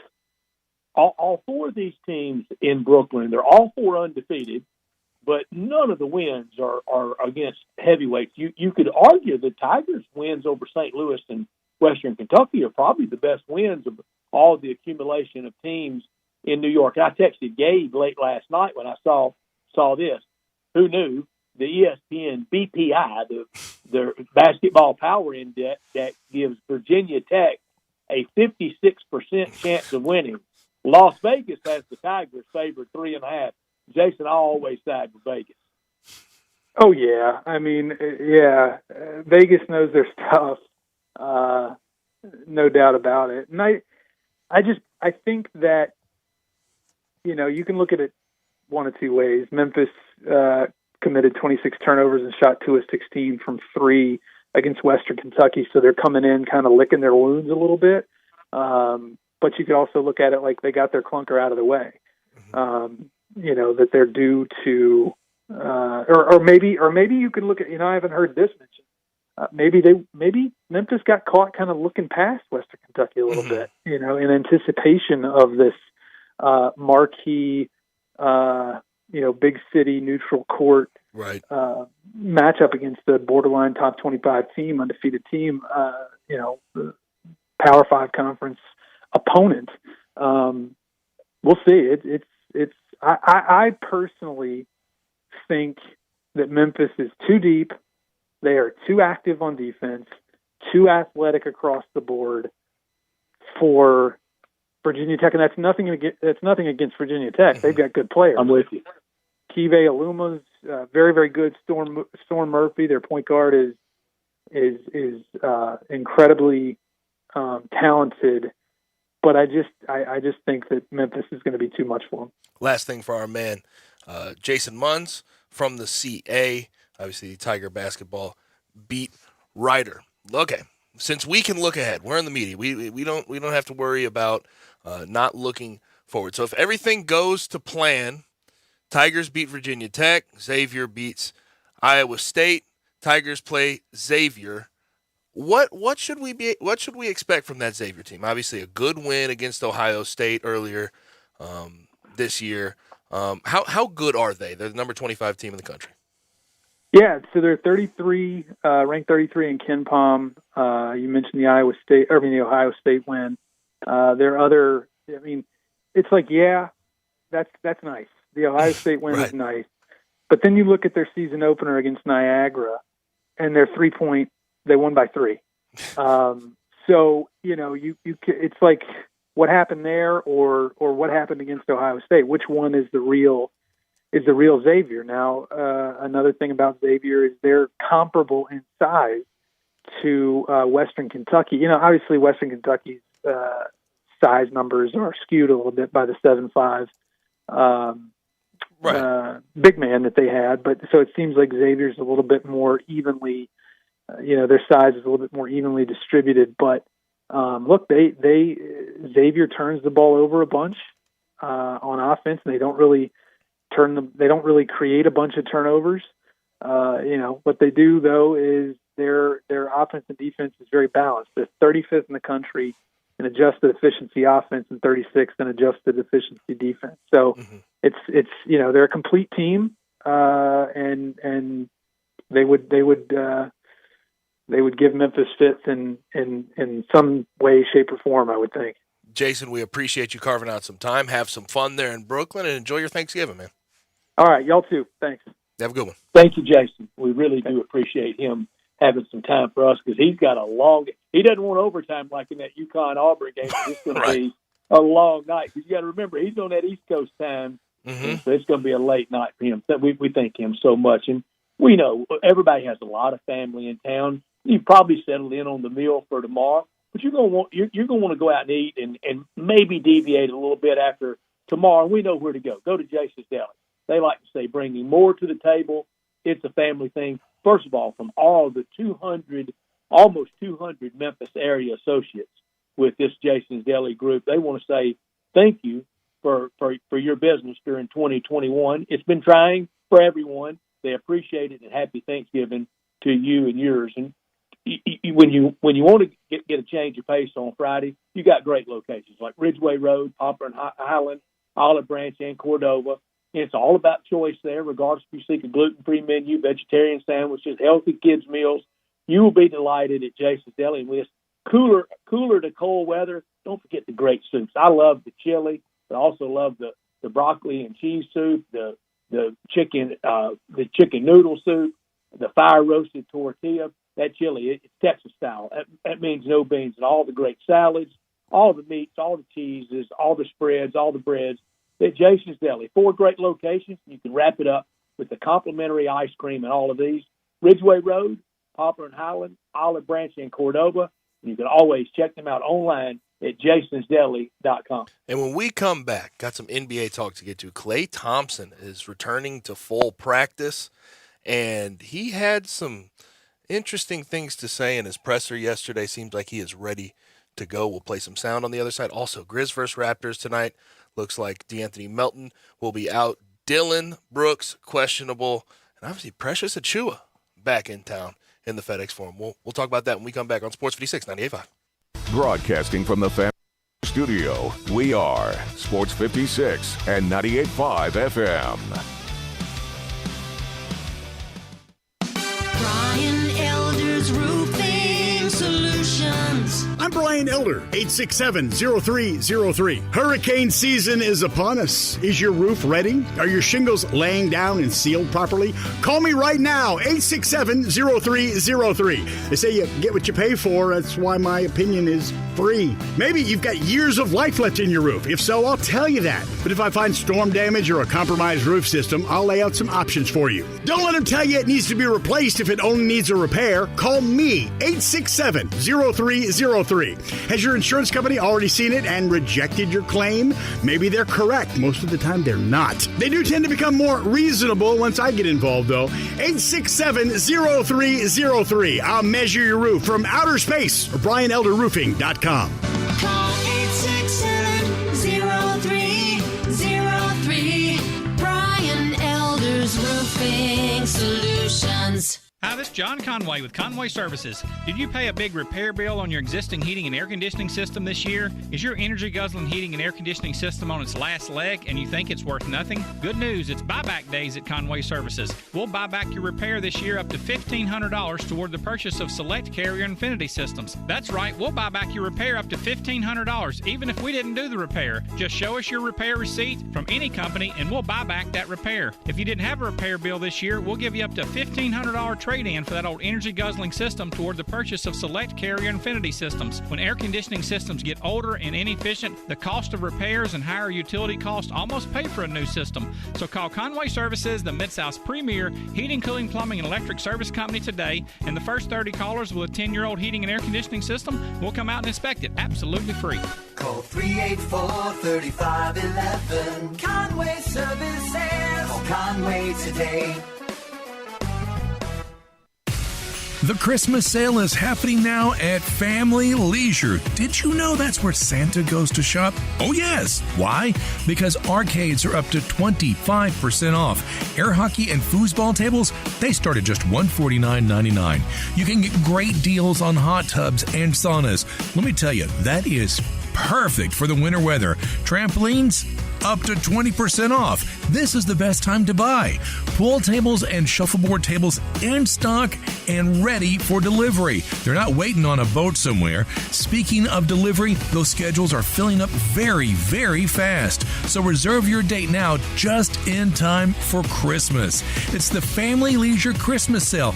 It's happening now. Remember, shop early, shop local, and shop where Santa shops. It's Family Leisure, Whitten Road and I-40. It's where family and fun come together for the holidays.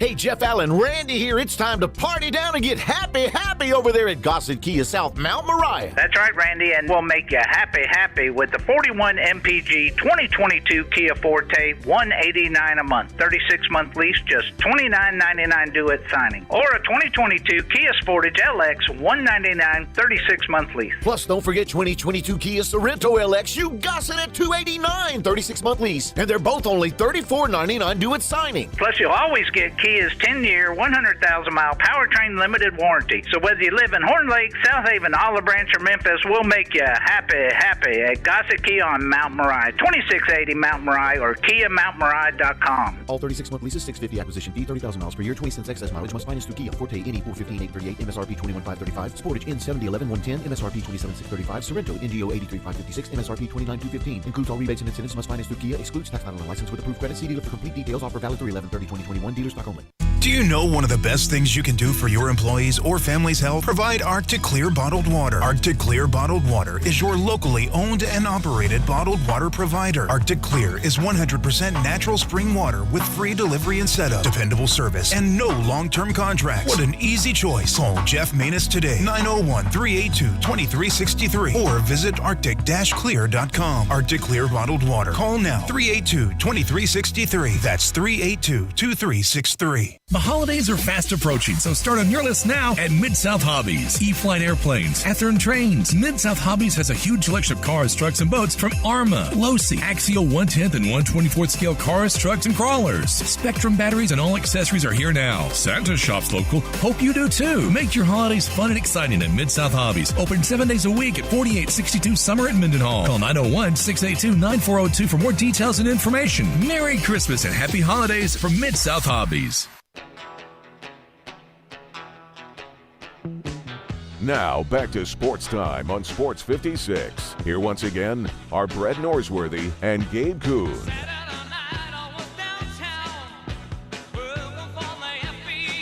Back in to wrap up hour number 2 on Sports Time on Sports 56 with Gabe and Stats. Of course, this is our last show of the week. Thursday, tomorrow, we have Thanksgiving. Hope you have a good Thanksgiving. And also on Friday, we will be out because of Ole Miss basketball versus Mississippi Valley State. But in the NBA, I promised to play some sound from Klay Thompson. Klay Thompson returned back to full practice yesterday. The Warriors are at 15-2 tonight. They have a game tonight versus the 76ers. Klay Thompson finally spoke up on his long-awaited possible return. Klay, following up on that, you mentioned it was championship or bust. You know what it takes to win a title. With you coming back and with James coming back, do you feel like this team has the ingredients to win a title this year? Oh, yeah. 15-2. That's a great indicator of, and our defense, I think, is top 3 in the league, as well as our offense. And I'm not even out there yet. Think about that. Really think about that. I'm more motivated than ever as well. And I want a championship so bad. More than anything.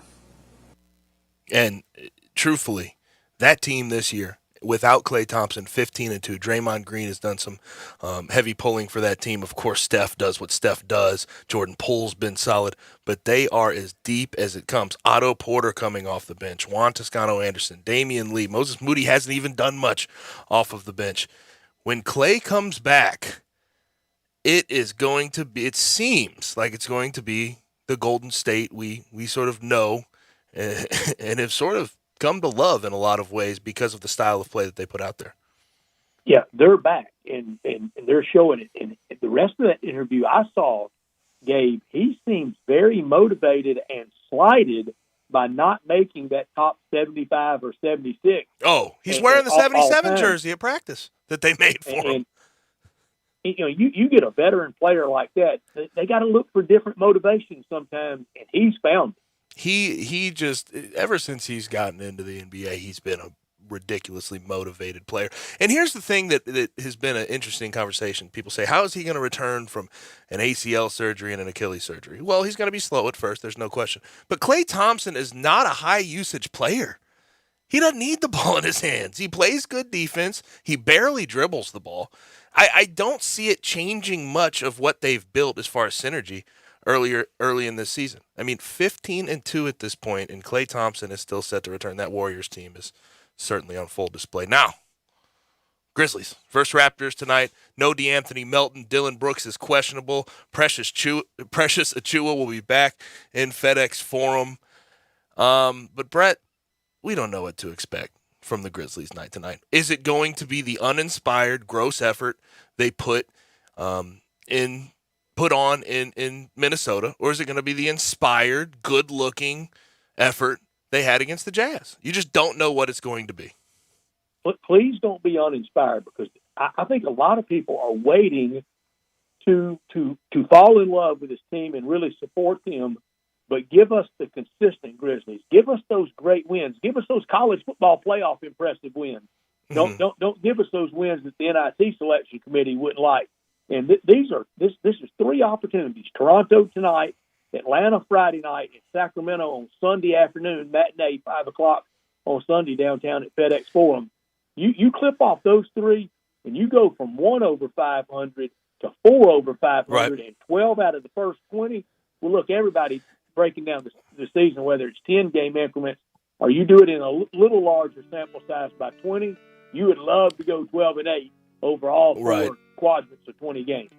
And Brett, the one thing about this Grizzlies team that is very concerning, especially as of late, when they win, they win. They play well defensively. The effort's there. It shows. When they lose, they quit by the third quarter, it seems like. They lose by 10+. They put themselves in bad position. Very rarely does a loss come down to the wire with this team.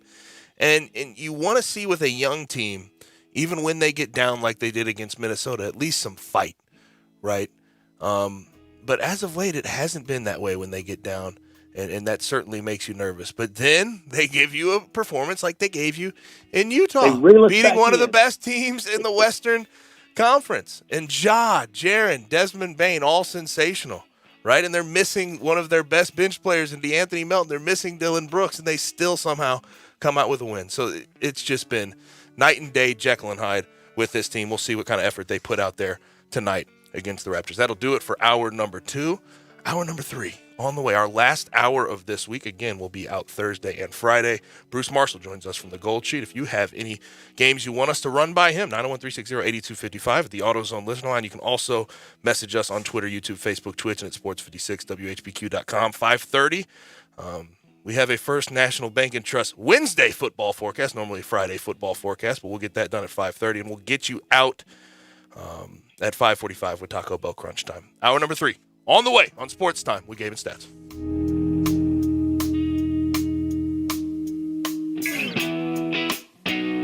I was getting my coffee today, Jose, and I heard there's a new way to get our jobs done at a price we want to pay for them, grow profits, and find new workers. Sure, boss. I downloaded the ZipCat construction app, Jose. Use the work icon, created the job description, and priced it. Yes, boss. Another contractor will buy it, and we got 3 days to accept and mutually approve the job, Jose. Sure thing. New concept. No more estimates. We control our price with ZipCat. Contractors, plumbers, electricians, etc. Find jobs listed with the ZipCat app. Download the ZipCat app now for free on the App Store and Google Play. ZipCat app, the best tool in your toolbox. Need to sell your home? You're in luck because I buy houses. All you have to do is call Bill at 901-406-1101. That's 901-406-1101. Grab that pin, 901-406-1101, or just save it in your phone. Bill at I Buy Houses. I Buy Houses buys houses in any area, in any condition, at any time. As simple as that.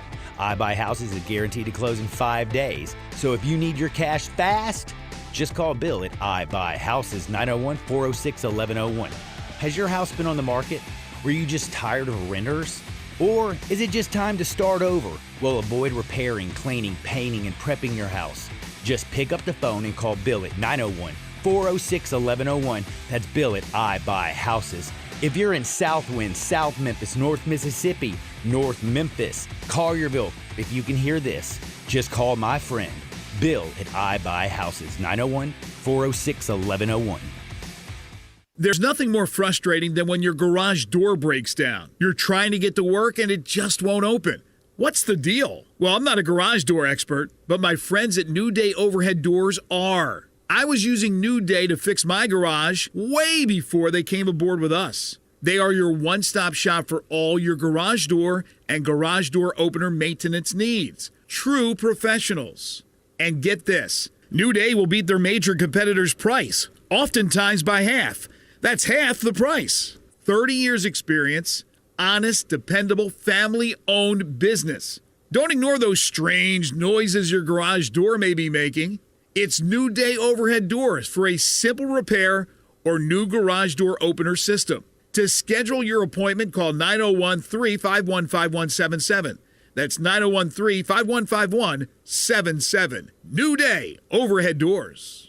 The Black Friday sales event is going strong at Gossett Chrysler Jeep Dodge Ram Fiat on the Pike. Take your pick, 2021 Jeep Grand Cherokee Laredo 4x2 or 2021 Jeep Wrangler Sport, your choice. $549 a month, and they're not leases, you own them. 2021 Chrysler 300 Touring, $31,945 or $469 a month. And hit the road hard in 2021 Dodge Charger, $32,565 or $478 a month. Plus top dollar for your trade at Gossett Chrysler Jeep Dodge Ram Fiat. So if you're looking for our best deal, drive past the rest and come to the best during the Black Friday sales event or shop online, GossettMotorCars.net. If you want it, we got it at Gossett Motor Cars. All 75 months at 3.99 APR, 3,500 down payment. Must finance through Chrysler, Cherokee, MC814-357, MSRP 39.9, Wrangler, MW791-095, MSRP 39.045, Charger, XST, MH660887, MSRP 34.065. Includes all rebates and incentives. PF 695 excludes tax, title, and license with approved credit. See dealer for complete details. Offer valid through the end of the month. Dealer stock only. Ole Miss Rebel Yell is back. The Rebel Yell Hotline Radio Show is back on WHBQ Sports 56 and 98.5 FM. Every Monday night at 6, hear the latest news on your Ole Miss Rebels with Yancey Porter with 24/7 Sports, former Ole Miss defensive tackle Mike Fitzsimmons, Gordon Ford covering SEC Sports Call, and former Ole Miss baseball announcer Gary Darby. From kickoff to free throw to extra innings, your Ole Miss Sports on the Rebel Yell Hotline Show right here Monday night at 6 on Sports 56 560 AM and 98.5 FM, your Mid-South sports station. We are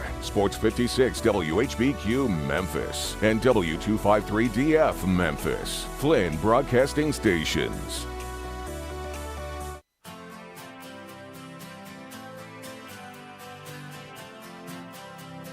Now, back to Sports Time on Sports 56. This hour is brought to you by DeSoto Auto Sales. Here once again are Brett Norsworthy and Gabe Kuhn.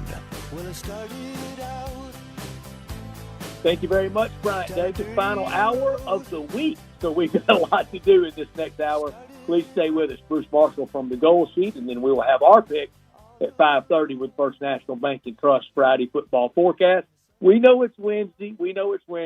You can text us about reminding us that it's just Wednesday at 901-360-8255. That's at the AutoZone text and call line. Please hit us up at 901-360-8255. This hour brought to you every day by the good people at DeSoto Auto Sales at 5704 Goodman Road. Very proud to serve DeSoto County and the surrounding area. 662-890-7184. Come on down to DeSoto County for that town and country experience you come to know and love, where you're treated like family by kind, courteous employees, laid-back atmosphere, no high-pressure sales, but they care about your time and they want you to enjoy the ultimate car experience, because they know we live in a very busy world, especially during this hustle and bustle of the holiday season. You walk into DeSoto Auto Sales, you find the car you want, you test drive that car, credit approved, paperwork completed, you're out of there. It's wrapped up in 45 minutes or less. That's a guarantee at DeSoto Auto Sales, where all the cars are test driven, all checked out thoroughly, bumper to bumper, head to toe, unlimited inventory, and you will be very satisfied at DeSoto Auto Sales on Goodman Road. Come on down for that town and country experience to Goodman Road, to DeSoto Auto Sales, for that good experience you come to know and love. We've come to know and love through the years our friend Bruce Marshall from the Gold Seat, and he has been off to, well, just a start in the NFL this year. This remarkable. Bruce Marshall joins us now from the Gold Sheet. And Bruce, last week, 2-0 in the NFL. To take your total this year with us on Friday afternoons, or like in this case on Wednesday, to 19-3. It's pretty good. So to heck with college football. Let's start right there with the NFL. How are you, Bruce Marshall? Hey, pretty good. I hope I don't lose you here. I am motoring up through the Central Valley of California right now. This might be a first for us on WHBQ, but that's where I am right now. The NFL this week, I'm going to skip these Thursday games. I don't like any of them on Thanksgiving. Okay. There are a few this weekend. I'm going to keep riding New England, Brett. I think right now, if you ask me, this is the best team in the AFC. It might be the best team in the NFL. They've got it cooking again. Mac Jones stopped looking like a rookie quarterback about a month ago, but that's just part of the thing with New England. The defense is rough. This is a Belichick special. Do you know they recorded pickoffs the last 4 Atlanta possessions of that shutout win last Thursday night? That is classic Belichick stuff. And they've got the power game going offensively with Damian Harris and the running backs, making it easier for Jones. I think they will take care of Tennessee this week, which is laboring now. I'm not sure if Julio's coming back. We know Derrick Henry isn't there. You lose to Houston, you got problems. Mm-hmm. So let's go one with New England. I'm going to give Pittsburgh a shot again. That was a little hairy on Sunday night against the Chargers. They're getting about 3.5 here at Cincinnati this week. It's a revenge game for Pittsburgh. Mike Tomlin is a dog. He continues to do it. It's now, 11-3 his last 14. Cincinnati's been a little bit in and out. They did beat the Raiders last week, but the Raiders have a lot of trouble right now. So let's give Pittsburgh a shot there, and I'm going to give Indianapolis a shot. I think they can beat the Bucks at home. I mean, Tampa Bay, this is the 6th road game of the year, and the Bucks have yet to cover a road game. They've lost several on the road as well. And who's to say Indianapolis, maybe if it's not New England, maybe Indy is the best team in the AFC right now for that win at Buffalo last week, and Jonathan Taylor running wild. So there's 3 for you this week. Indianapolis, Pittsburgh, and New England. Love them. And Bruce, I would not wager this person. A friend of mine wanted to bet me lunch next week that he guaranteed that you would take New England. And one thing you don't want to do in handicapping or in sports wagering is ever get predictable, but you also don't want to get off a hot horse, do you? That's right, Brent. And I've been riding New England for about a month here. They don't do it, but there's a reason. I mean, you can see they're getting better every week. This is Belichick. They've done this before. And in a year that's kind of crazy, the one thing that is sort of predictable. So, yes, I will ride them at least now. Next week they'll be at Buffalo on Monday night, so it'll be tougher. But this week, Tennessee, I think they can handle it, sure. Real quick, before we transition away from the NFL, the tough game of the week, Rams versus Packers. Is there any feel either way on this? This was a pick-em, and we know about Aaron Rodgers' toe and everything else. It seems like this is sort of the battle for the top of the NFC. Yeah, although I'll tell you, I think Arizona's going to end up with the best record. I really do. But in the NFC, but this is a big game. Rodgers will see. I mean, he hasn't looked that great since he came back. They lost the game last week, the toe. The Rams have got some issues. I don't think OBJ is going to help them at all.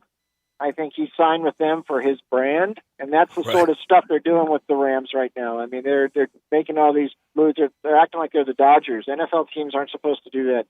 I'd lean to Green Bay here. I think there's some real questions about the Rams. Hey, listen, there's a reason Matthew Stafford, decorative with some of these stats, but, he's never won in the NFL. You can't blame it all on the Lions. Maybe it's some on him. I'm going to take we took the Packers this week. Now, right. That's moved to 1 point, so we always give the half. We don't push, so we'll give you the Pack plus 1.5.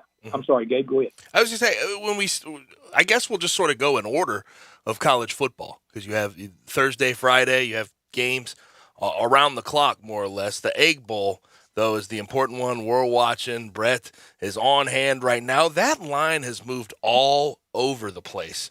It's now correct me if I'm wrong, I think I'm seeing it as Mississippi State as a 2-point favorite. How do you see the Egg Bowl?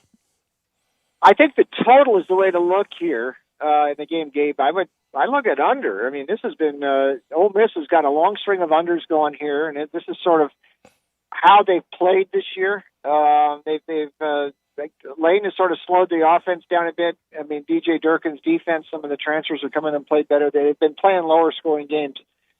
And I think Zach Arnett, what he's done with Mississippi State's defense, although not every one of their games has been under lately like Ole Miss's, but their defense is the unsung hero of what has been a nice revival for Mississippi State. So under there. We leaned a little bit to the Bulldogs, but now laying points, we're not quite as in love with it, but even though it's a short price. The interesting thing is, if you look at now this is just stat only, and this is just looking at the stats here, you might think Will Rogers is the Heisman candidate instead of Matt Corral. I mean, he's got about 1,000 more passing yards. He's got 15 more TD passes. Now, that's not the whole equation, we know. But you're seeing he's emerged into a very good option for Leach at quarterback. They scored 40 straight points 2 weeks ago in that game at Auburn. That's pretty impressive. We leaned to Mississippi State here. Our score in the sheet was 31-26. Bulldogs, and that also is an under in the Egg Bowl. And, Brett, I've been meaning to run this by you. Caden Costa, he will be out for this game, their kicker? And it sounds like there's an issue maybe with PD, and he will be out for the game, and that could be big. And we know what kicking, how it came down to 2 years ago in the battle for the Golden Egg.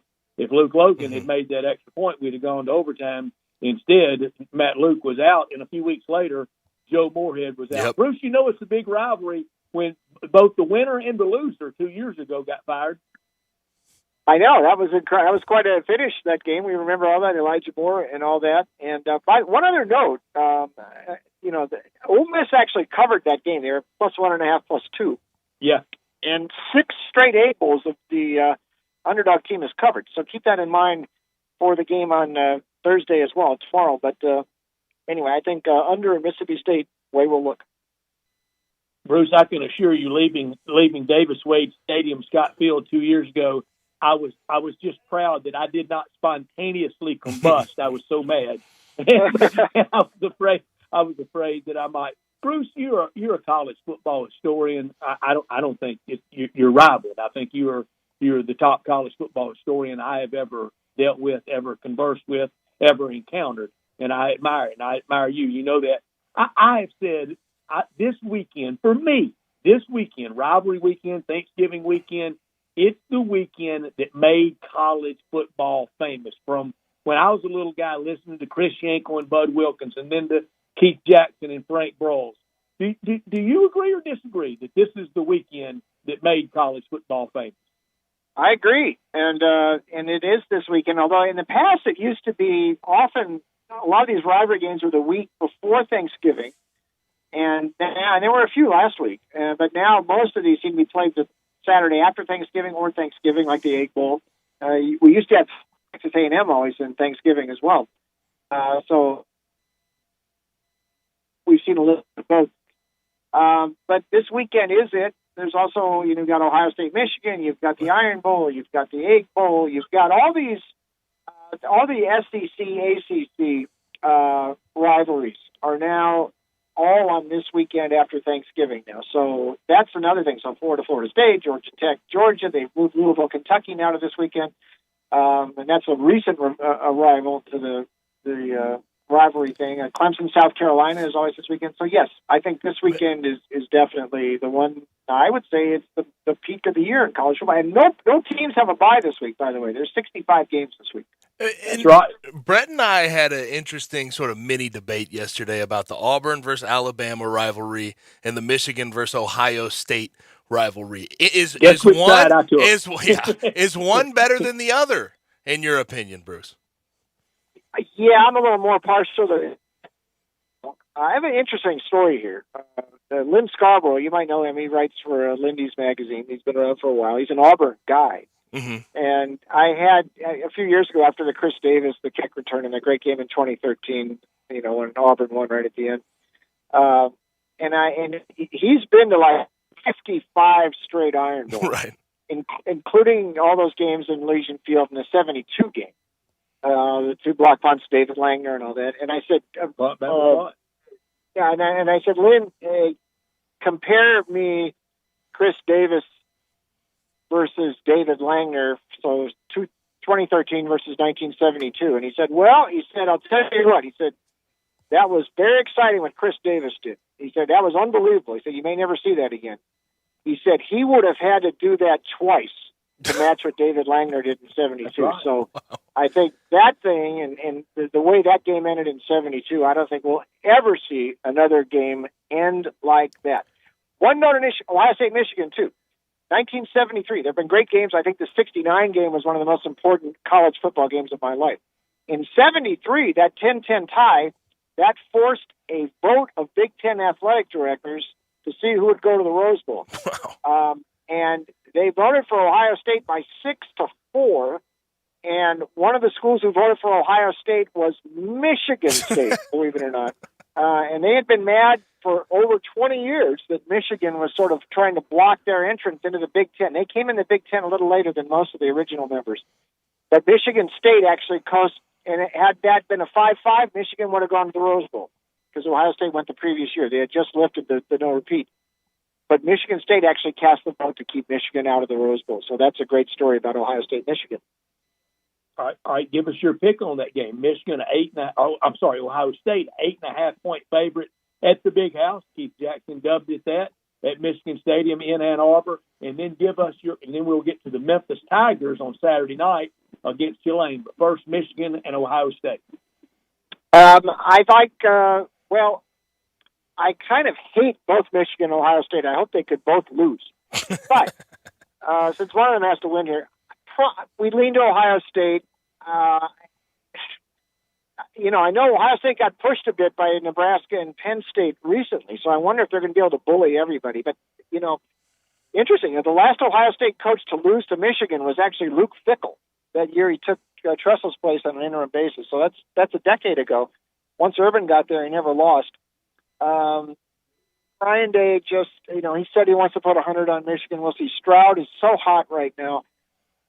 McNamara's going to have to play an almost error-free game. They're going to have to be able to establish the run. I don't know that Michigan can play from behind here because Ohio State's going to keep trying to score 45-28. So we're kind of strong in Ohio State in the gold sheet. That's what we picked in this one.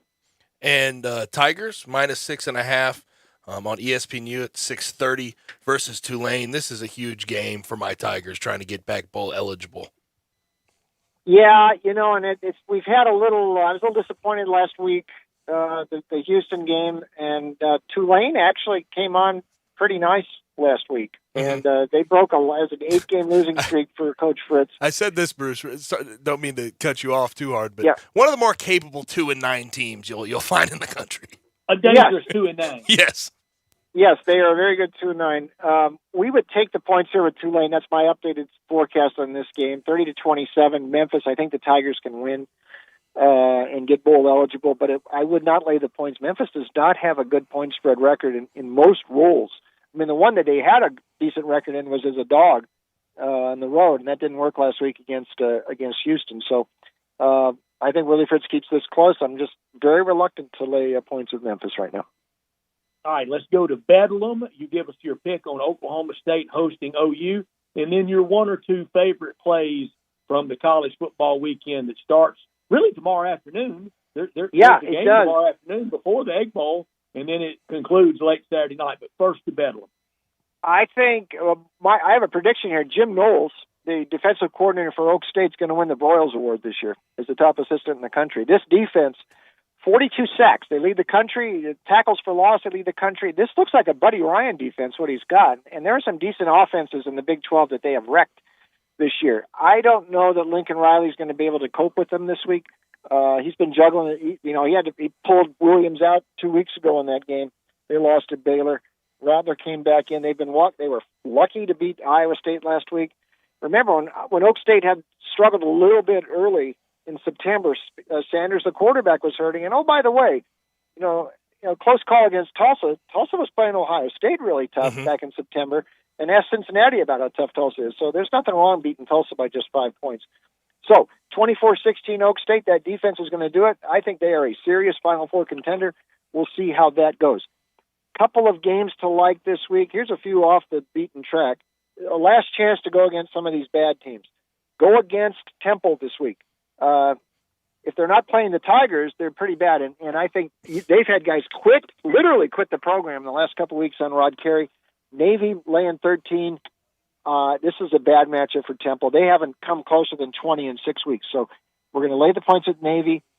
One more time to go against Butch Davis and Florida International. So we're going to take North Texas, which is fighting like heck to save Seth Luttrell's job. I'm not sure it's going to work, but they're playing much better. They run the ball at North Texas. So we're going to lay it with North Texas. And one more, Wyoming is going to beat up Hawaii. It's in Laramie. You talk about, you're flying from Honolulu to Laramie on Thanksgiving week. It was in the teens this week in Laramie. And Hawaii is not. They've only covered one of their last 8 on the mainland in regular season. So I think Wyoming, which is playing well and is bowl eligible now, gets Hawaii and Laramie on Saturday. So you like North Texas plus the points against Texas San Antonio, is that right? I'm sorry. Yeah, North Texas is playing Texas San Antonio. I am going Florida International this week. That was last week. Miss. North Texas was playing them. This week it's Southern Miss playing Florida International. Yep. That's what I meant. I was so thinking about last week. That single wing they're running at Southern Miss. Look how well they've been using with that. So that's the one I'm going with this week. It's Southern Miss. It's an anti-Florida International, but my mistake. It's against Florida International, and with the single wing, it's Southern Miss. Yep. I understood. Real quick, Bruce, any feeling on Tiger basketball tonight? -3.5 in Brooklyn against Virginia Tech. I thought the total was too low, 139.5. Landers Nolley against his old team. I think Memphis gets them. We actually took the Tigers. Virginia Tech's not bad, but they haven't played anybody yet. It doesn't matter. They played the ACC last year, and they got some guys back. But the way Durant's playing, the way Banks is playing, yes, we're going to take Memphis here tonight. 80-70 was actually our score forecast on the sheet. Bruce, tell our listeners more about how they can get more information from you about pro and college basketball, all the NFL, and all the college football this weekend. Thanks, Brett. Check us out online, goldsheet.com. You write that basketball publication every day. We write up all these college and NBA games. And, of course, all the football stuff is right there now for Thanksgiving week up there now. Goldsheet.com. My picks are there, as well as at Vegas Insider and DonBest.com. Bruce, good luck and happy Thanksgiving to you and your wonderful family. Appreciate you so much. And we'll talk next Bruce. Friday. Don't eat too much. Happy Thanksgiving, boys. Happy Thanksgiving. You got it. Thank you. Bruce Marshall from the Gold Sheet with us every Friday afternoon. We make our pick on the Tigers and Virginia Tech momentarily with our Tiger bankroll. We'll do that in a second after I tell you about the commissary, either the Collierville commissary, Houston, Levy, and Poplar, or the original in Germantown. If you haven't ordered the holiday bird by now, you're not going to for the Thanksgiving holiday. You made a big mistake, and you'll need to make up for that come Christmas holidays. But you're going to have a lot of family in town, and come Friday afternoon, you're going to want some of that Memphis-style barbecue, especially if those visitors are from out of town. They're going to say, enough of the turkey. Let's go get some Memphis barbecue, and you can do it at the commissary. And start that barbecue feast with the great appetizers like the cheese plate or the tamales or the barbecue nachos where they were invented in the early 80s.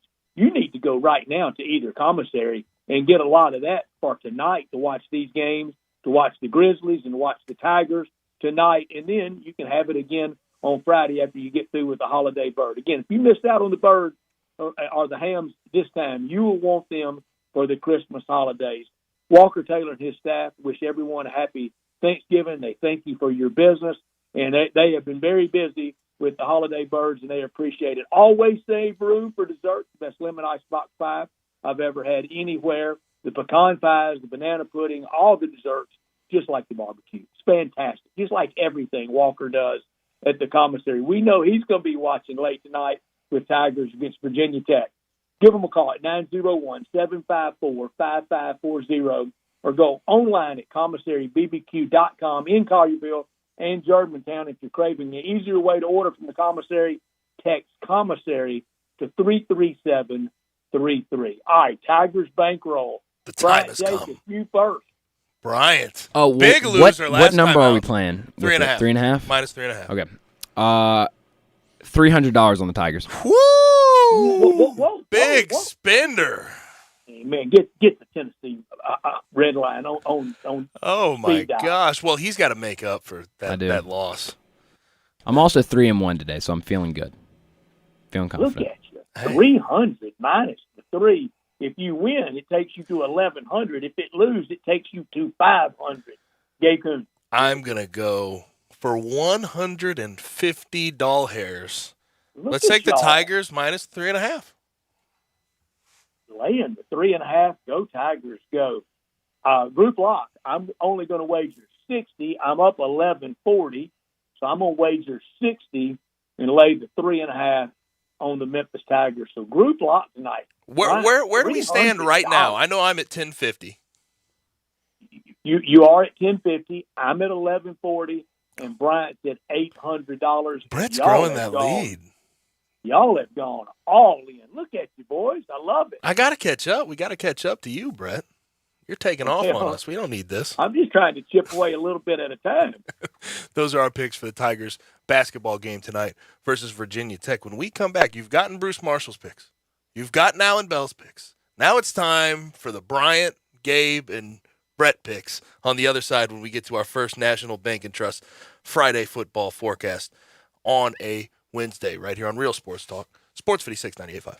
Johnny Radio's Happy Hour has a new time, but with all the same shenanigans. For all you looking for something to make you smile, think, and laugh, look no further. We're drinking from 11 to 1 Monday through Friday. Same style, same great guests, just kicking off the day a little early. Enjoy your Happy Hour 11 to 1 on Sports 56 98.5 FM.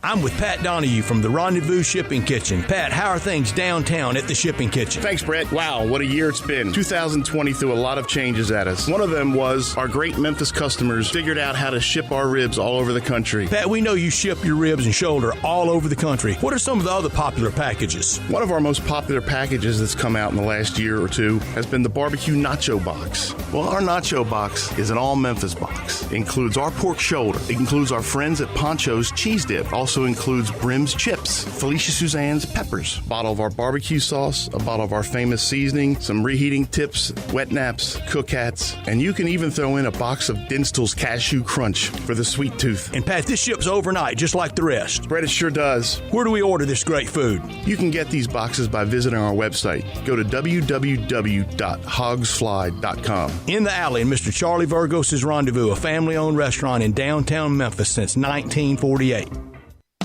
Brian Elder's Roofing Solutions. I'm Brian Elder, 867-0303. Hurricane season is upon us. Is your roof ready? Are your shingles laying down and sealed properly? Call me right now, 867-0303. They say you get what you pay for. That's why my opinion is free. Maybe you've got years of life left in your roof. If so, I'll tell you that. But if I find storm damage or a compromised roof system, I'll lay out some options for you. Don't let them tell you it needs to be replaced if it only needs a repair. Call me, 867-0303. Has your insurance company already seen it and rejected your claim?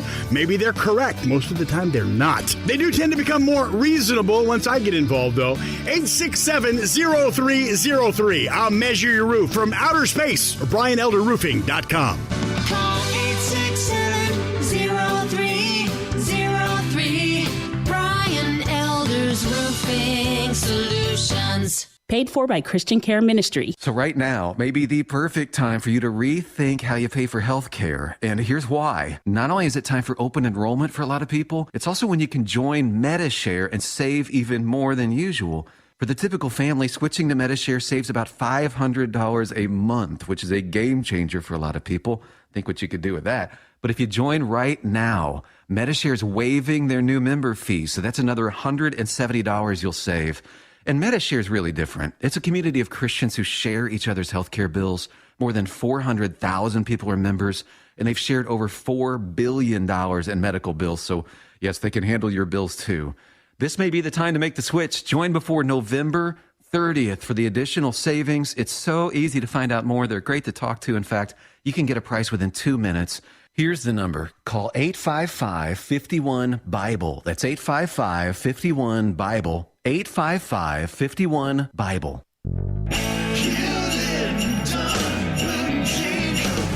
The Christmas spirit is here at Hewlett & Dunn. Boots, casual boots, work boots, hiking boots, fancy boots, even safety toe boots. Lots of hats to choose from Whiskey Bent to Red Dirt Hat Company. Tremendous Christmas selections just arrived from Outback Trading Company, STS Ranch Wear, good-looking duck head dress shirts, duck head caps and pants. Tons of jeans from Area, Wrangler Devil Dog, and Kimes Ranch jeans. At Hewlett & Dunn, we have a great selection of Old South t-shirts and caps, fine clothing from dress to casual to Sunday best. Enjoy choosing from OFO's orthopedic-approved shoes, boots of every size, every color, every skin. Just arrived from Santa, toy guns for the kids.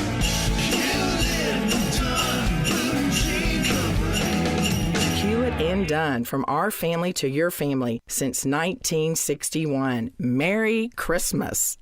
Nothing tastes as good as free, like the free play you can gobble up at Southland Casino Racing. This November, win a slice of $75,000 in free play. That's 20 winners every Saturday, each getting up to $2,500 in free play. Earn entries daily. New members get 5 free entries. Be there on Saturdays to activate your entries and see if you win. Win your fill of free play all November long at Southland Casino. See Lucky North Club for details. Must be 21 plus. Play responsibly. For help, call 800-522-4700.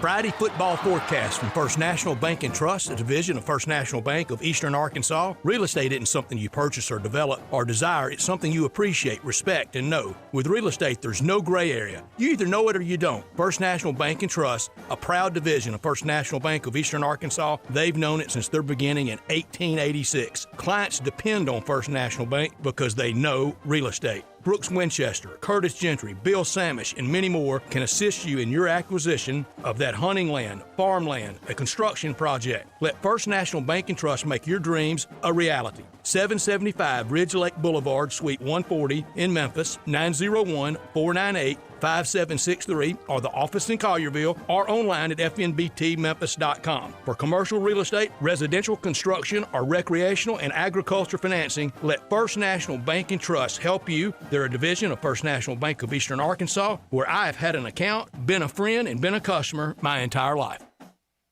And we do. We appreciate First National Bank and Trust, the division of First National Bank of Eastern Arkansas, so much. They are stable. They are secure. They are as solid as it gets, reliable and consistent through the years. And you're more than a number there. You are a friend. You are a customer, and they will treat you well. It's been their cornerstone for all these years, and we appreciate them so much. Right out of the gate, I'm going to have to tell y'all, we got to get in the hurry up, no huddle offense because we got a lot of games to get to. Let's go for it. And it starts with the battle for the Golden Egg tomorrow night.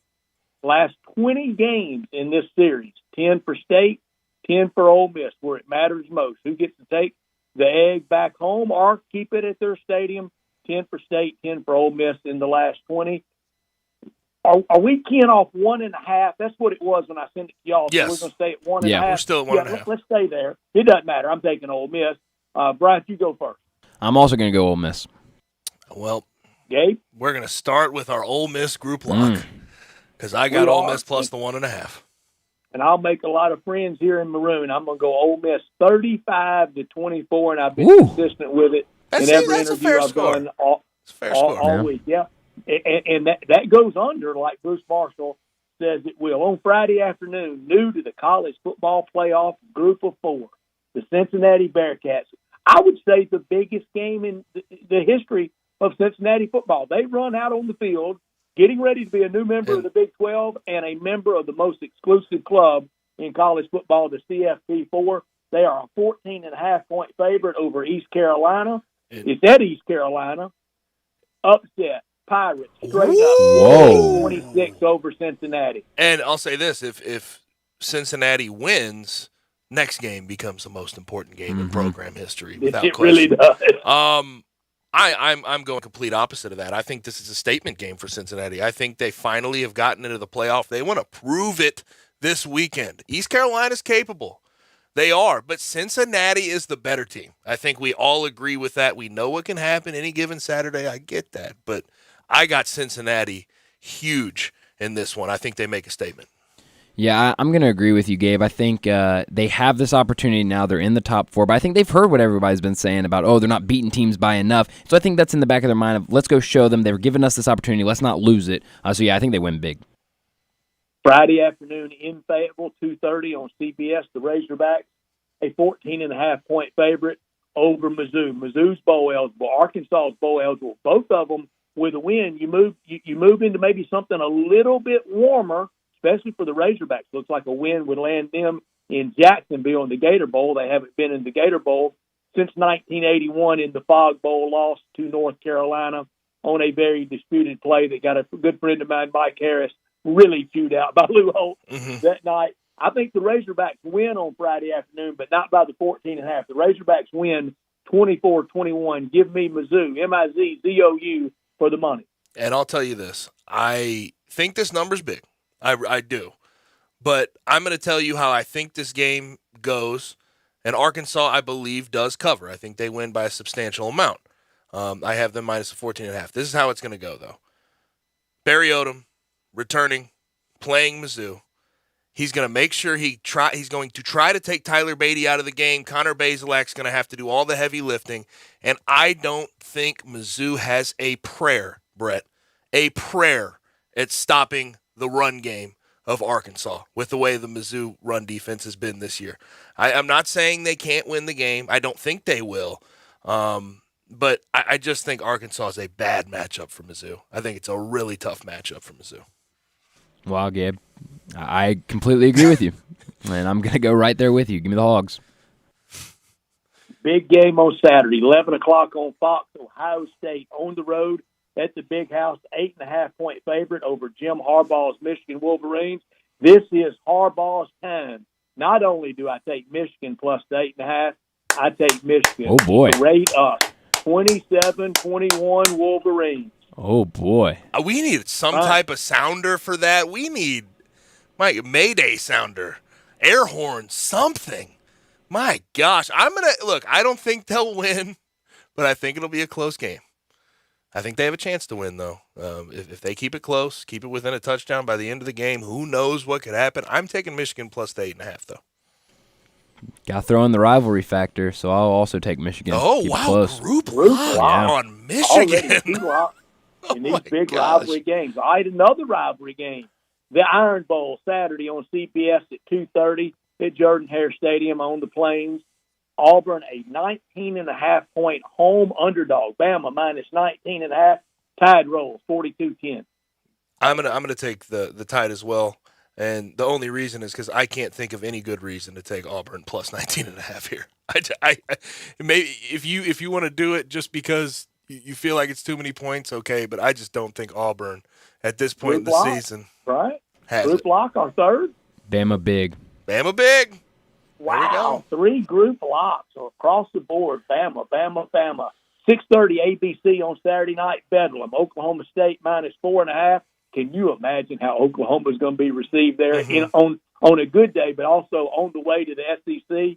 At the end of the game, Oklahoma State 31-10, and the chant of SEC will be loud and not proud by the Cowboys. Oklahoma State big. I'm going Oklahoma State minus the 4.5. I 31-10, maybe a little bit steep, but I think they get this number pretty comfortably. Oklahoma wins by a touchdown. Okay. Boomer. Look at Brian Davis right there. Saturday night, 6:30, ESPNU. The Tigers need to win to get bowl eligible. Minus 6.5 over the Greenies of Tulane. The Tigers get the win. They cover the point spread. They win 35-21 on senior night. And Gabe, you know how emotional that is. Your pick. Yeah, I really do think they ride the senior night emotions to a relatively, I don't want to say easy win, but because every time I've picked the Tigers, they have gone on to lose that game. Every time I pick the Tigers on the spread, they end up losing. I am, just for the sake of this game, of this exercise, I'm going to take Tulane plus the 6.5, and we're going to see what happens. Boo. Brian. Memphis wins. Memphis wins the game, but Tulane covers the spread. Boo to both of y'all and turn in your diplomas immediately. Brett, every time we noticed this last week. Every time we take them minus the points, they lose straight up. Yep. Every single time. So we're going for the bowl game here. The one time we took the other team plus or the other team minus, which was SMU, they won straight up. So we're trying to play the game. Somebody's got to be the sacrifice. It's going to be us. College football lock for me, 35.5. Take Georgia over Georgia Tech in good, clean, old-fashioned hate. And college football shock for me, give me Army plus 3.5 against the newest millionaire against Hugh Freeze and Liberty. Army wins 28-27. Love that pick. My lock, UTSA minus 10.5 at North Texas. Finish this season off with a bang. Get to 12-0 with a bang. Beat them by a whole lot. I think they can get it done. My shock, and not really a shock if you're just watching how the season has unfolded, but Kansas State, 3-point dogs to Texas. They're at Texas. I think Kansas State gets that win pretty comfortably. And we give you the hook, Brian? My lock, I'm going with Wake Forest minus 4.5 over Boston College. Wake Forest, they've had some bumps in the road, but I think they get it done against Wake. That claw fence. The claw fence, yeah. And then my shock, I'm going to take Michigan State plus 1.5 over Penn State. Okay. You got it. NFL starts early tomorrow morning, 11:30 on Fox. The Bears minus 3.5 over Detroit. Lions get their first win. They win 13-6. Give me the home Lions plus the 3.5. They win outright. Gabe. I hate what I'm about to say because I know that Nagy is going to be out, but I'm going to take the Bears minus the 3.5. Brian. Nagy's playing for his job right now. He's got to get the win, so Bears minus 3.5. 3:30 tomorrow afternoon on CBS. Dallas minus 7.5 over Las Vegas. Give me the Raiders straight up. They win 16-14. Boo. Cowboys. Of all of the games that are on this Thanksgiving, this is the one I like the most. They have a -7.5 for Cowboys. They want you to take the Raiders. I'm taking the Cowboys. I'm going to go ahead and fade the public here. Dallas -7.5. Think they get there. Here comes a shock. Brian, you take Vegas, right? Absolutely not. Go Cowboys.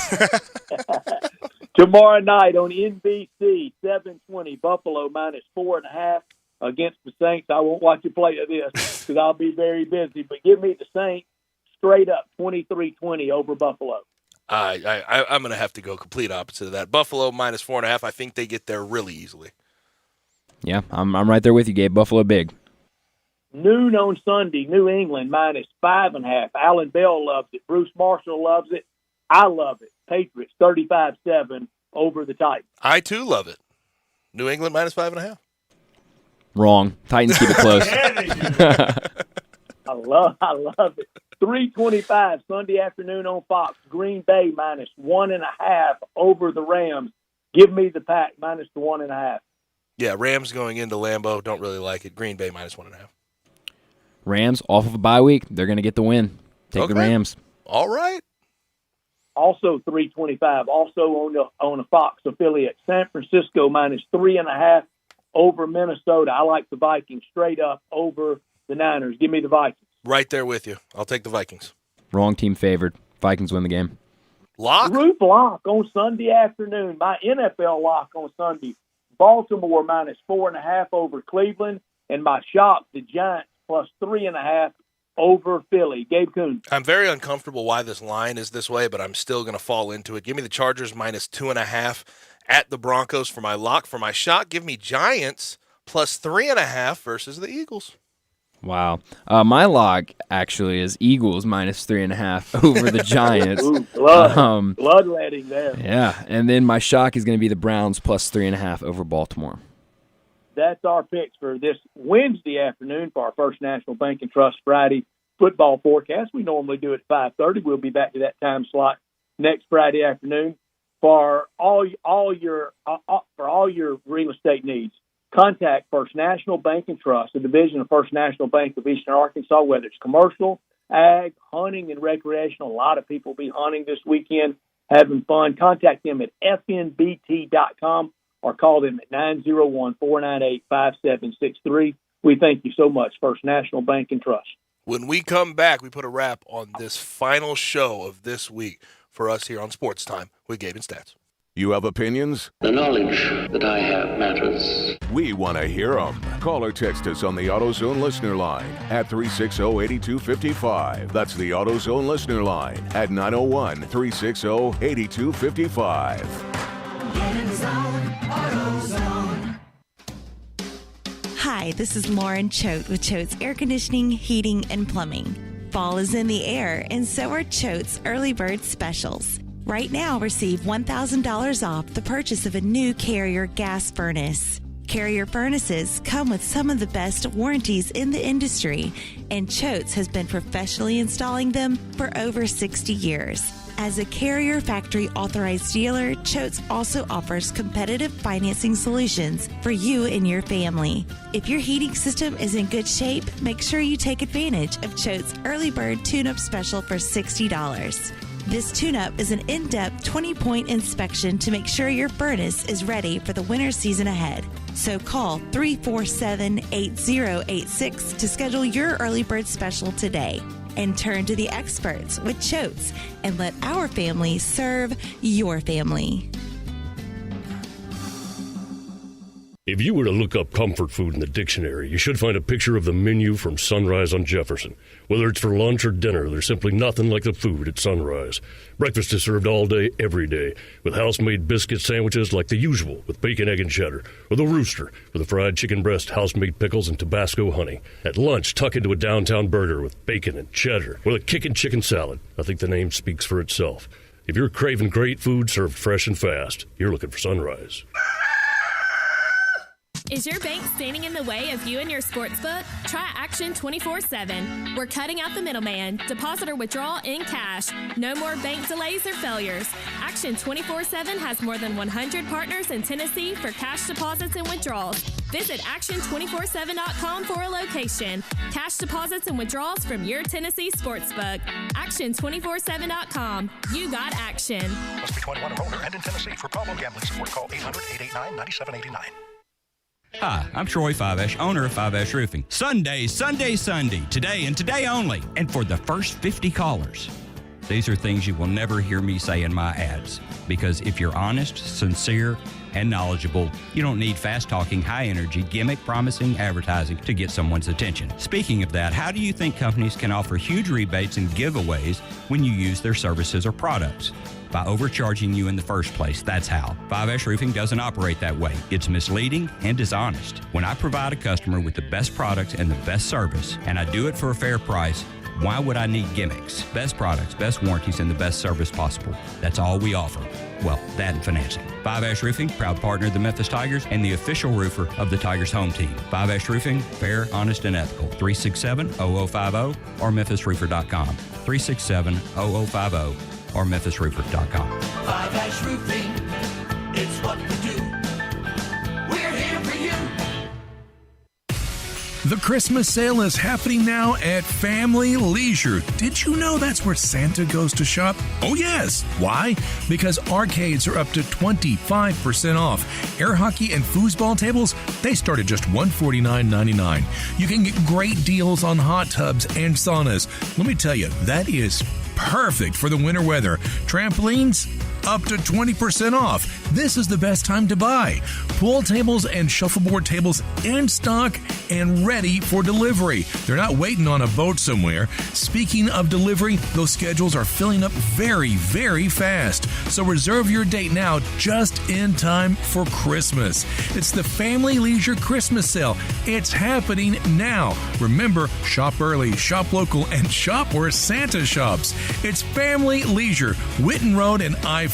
It's where family and fun come together for the holidays.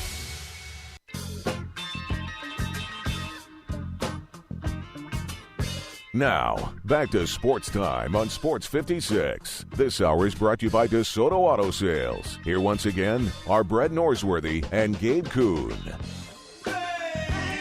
Got the Grizzlies versus the Raptors tonight in FedEx Forum. It would be a perfect opportunity to get over to one of my favorite new spots in Memphis, WynnBET Sports Bar. Andy Up, it's a party. Join December 4th and 5th from 11 a.m. to 11 p.m. at the new WynnBET Sports Bar inside FedEx Forum to sweeten the deal. And they are absolutely sweetening the deal. They're giving away free pretzel bites with any purchase during the weekend of the 4th and 5th. Visit FedExForum.com/WynnBET for more. That's FedExForum.com/WynnBET for more. And also, next week, I'll be giving out a $50 gift certificate to WynnBET Sports Bar for one of our lucky listeners to go and spend at their bar. As far as programming over the weekend, we have a whole lot. The week and weekend. We are out for the rest of the week. Obviously, because of Thanksgiving tomorrow and Friday, Ole Miss basketball versus Mississippi Valley State. But we will be carrying tomorrow on Thanksgiving, Bears at Lions at 11 a.m. Ole Miss at Mississippi State, the Egg Bowl. The coverage will start at 4:30 Friday. I mentioned Ole Miss basketball versus Mississippi Valley State.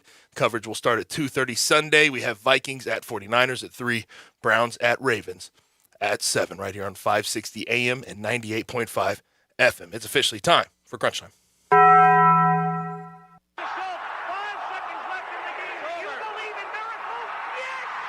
Go crazy, folks! Go crazy! This is for all the biggest Crunch Time. You are looking live. In your life have you seen anything like that? Goodbye! Hello, Haskins. It's obviously Crunch Time. Hammer, nail, coffin, this baby is over. Looking for something new at Taco Bell? Try the original tacos meets the instant classic, nacho fries. There's bound to be some magic. Nacho fries are essentially building blocks for culinary imagination. Slightly seasoned, go with bold spices. Warm nacho cheese and sour cream, loaded taco fries are covered with seasoned beef, nacho cheese sauce, ranch, tomato, and shredded cheese. In short, the legend of nacho fries lives on.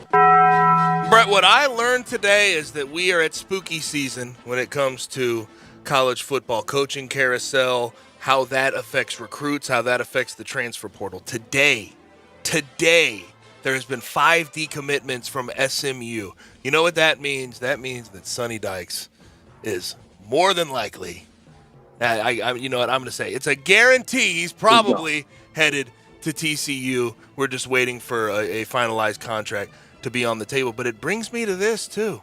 You look at some of the coaches here in Memphis. There's rumors swirling. I can tell you from my sources, Mike McIntyre has been reached out to by Akron for their head coaching opening, and also by Jacksonville State for their head coaching opening. Jacksonville State, of course, is going to be making the jump to Division 1A in Conference USA and join Liberty, New Mexico State, and Sam Houston State. We are in a very interesting time. You wonder what the transfer portal is going to do for the Tigers when you look at this SMU and all the decommits they had. I promise you, if I'm Coach Mack, if the money was somewhere close, I would take Jacksonville State for this reason. I think you're going to be around a lot more players than you would be at Akron. A lot of people taking swings at Akron and hadn't worked. And also with that move to FBS, they might be a little more patient than Akron would be. Yeah, and he's been here in the South for some time now. He's getting very comfortable here. So it would make sense. And a really good reputation, a really good man. Yeah, absolutely, 100%. What I learned, first big Tiger basketball test tonight from our old buddies, Virginia Tech. They are in the ACC now, but it goes back to the Metro for me. This game tonight in Brooklyn, the first one that I really had the juice flowing for this year. Turnovers and patience versus a methodical Hokies team will present Coach Hardaway's team their biggest test so far. 2-0 in the Big Apple will make this anticipated season even more bonkers. This will be throwing the proverbial gas on the fire in a good way if the Tigers go 2-0. There's no question about it. It's going to be a heck of a test tonight. What I could have done without is sort of we've dealt with Aaron Rodgers and him being immunized. He doesn't actually have the shot, the vaccination. We've had all the conversations about Joe Rogan, ivermectin, the whole 9 yards. But today, I thought this was pretty shameful of the Wall Street Journal. They published a story about Aaron Rodgers having COVID toe. A real story, a report about Aaron Rodgers having COVID toe or COVID. So John Harden was right. And it is yes, COVID. no, but here's the thing that really throws me off. They published this. They said COVID toe is medically known as pernio or chilblains, which is a condition that causes symptoms such as discoloration and lesions. It can be extremely painful and turn the toes purple. They reported this as if it was a guaranteed fact that Aaron Rodgers had COVID toe. Turns out Aaron Rodgers just has a fractured toe. He went he went into his presser today, Brett. I don't know if you saw this. They asked him about COVID toe. He goes, I have no idea what you're talking about. Pulled out his foot, took off his sock, showed that there was no lesions on his toe, and then he was forced to admit that he had a fractured toe. So I was so confused by the reporting on that this morning. I thought it was pretty shameful. Come on, Wall Street Journal. I'm telling you, this darn COVID, it's going to be blamed for everything from dry scalp to cracks in the sidewalk. It really has been. I could have done without all the screaming hot takes and the rank dumb conspiracy about the college football playoff. Let it play out. It's almost like we didn't wait until the end of the trial before we decided guilt or innocence. They got it right. Cincinnati's in, and they deserve to be in. Oh, gosh. I'm guilty of that, Brett. I'm guilty of that. I would just, it's very upsetting. You know, that first week, I know it worked itself out, but to see them give the benefit of the doubt to Oregon, now, even though they had lost to Stanford, it's just, it bothers me. Here's some conspiracy. One loss Cincinnati versus one loss Notre Dame. Shouldn't Cincinnati still be ahead of Notre Dame? Yeah. I don't know. Then you get the strength of schedule, and it'll be a big mess. Also, I could have done without this. But they played. This is sort of a double. Something something I learned today, and something I could have done without. So Stephen Matz, pitcher, signs with the Cardinals. New Cardinal. Very, very good last year. Really good with the Blue Jays. 14-7 record. But Mets owner Steve Cohen, the millionaire, multimillionaire, Is he a billionaire? He might be a billionaire.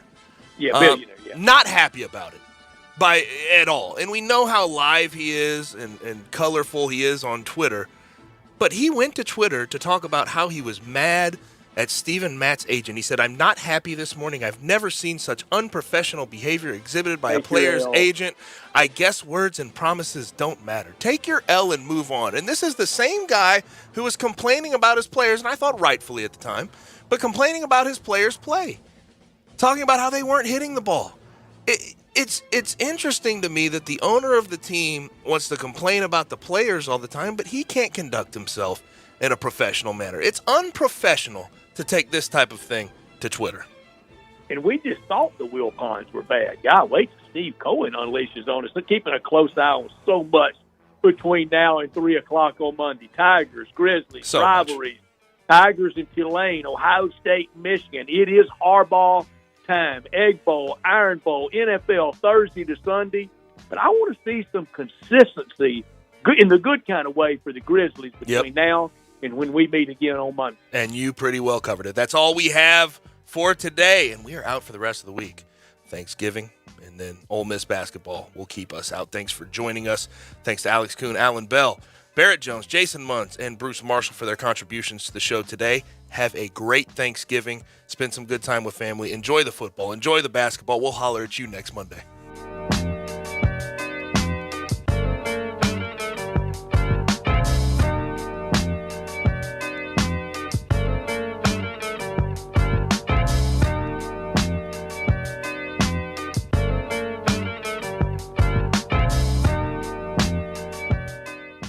At Louis Deli and Meat Market in Arlington, you'll not only see the quality, you'll taste the quality in every bite. Got a tailgate party or a backyard get-together? Ask Louis to make a deli meat and cheese tray. Score big with Louis sausages and bratwurst. Handmade fresh in the store. No time to cook? Louis now carries Oh Great, locally owned and made. Oh Great's take and bake foods include their famous chicken spaghetti, shepherd's pie, quiche, soups, desserts, breakfast foods, and more. Louis Deli and Meat Market in Arlington, 11695 Highway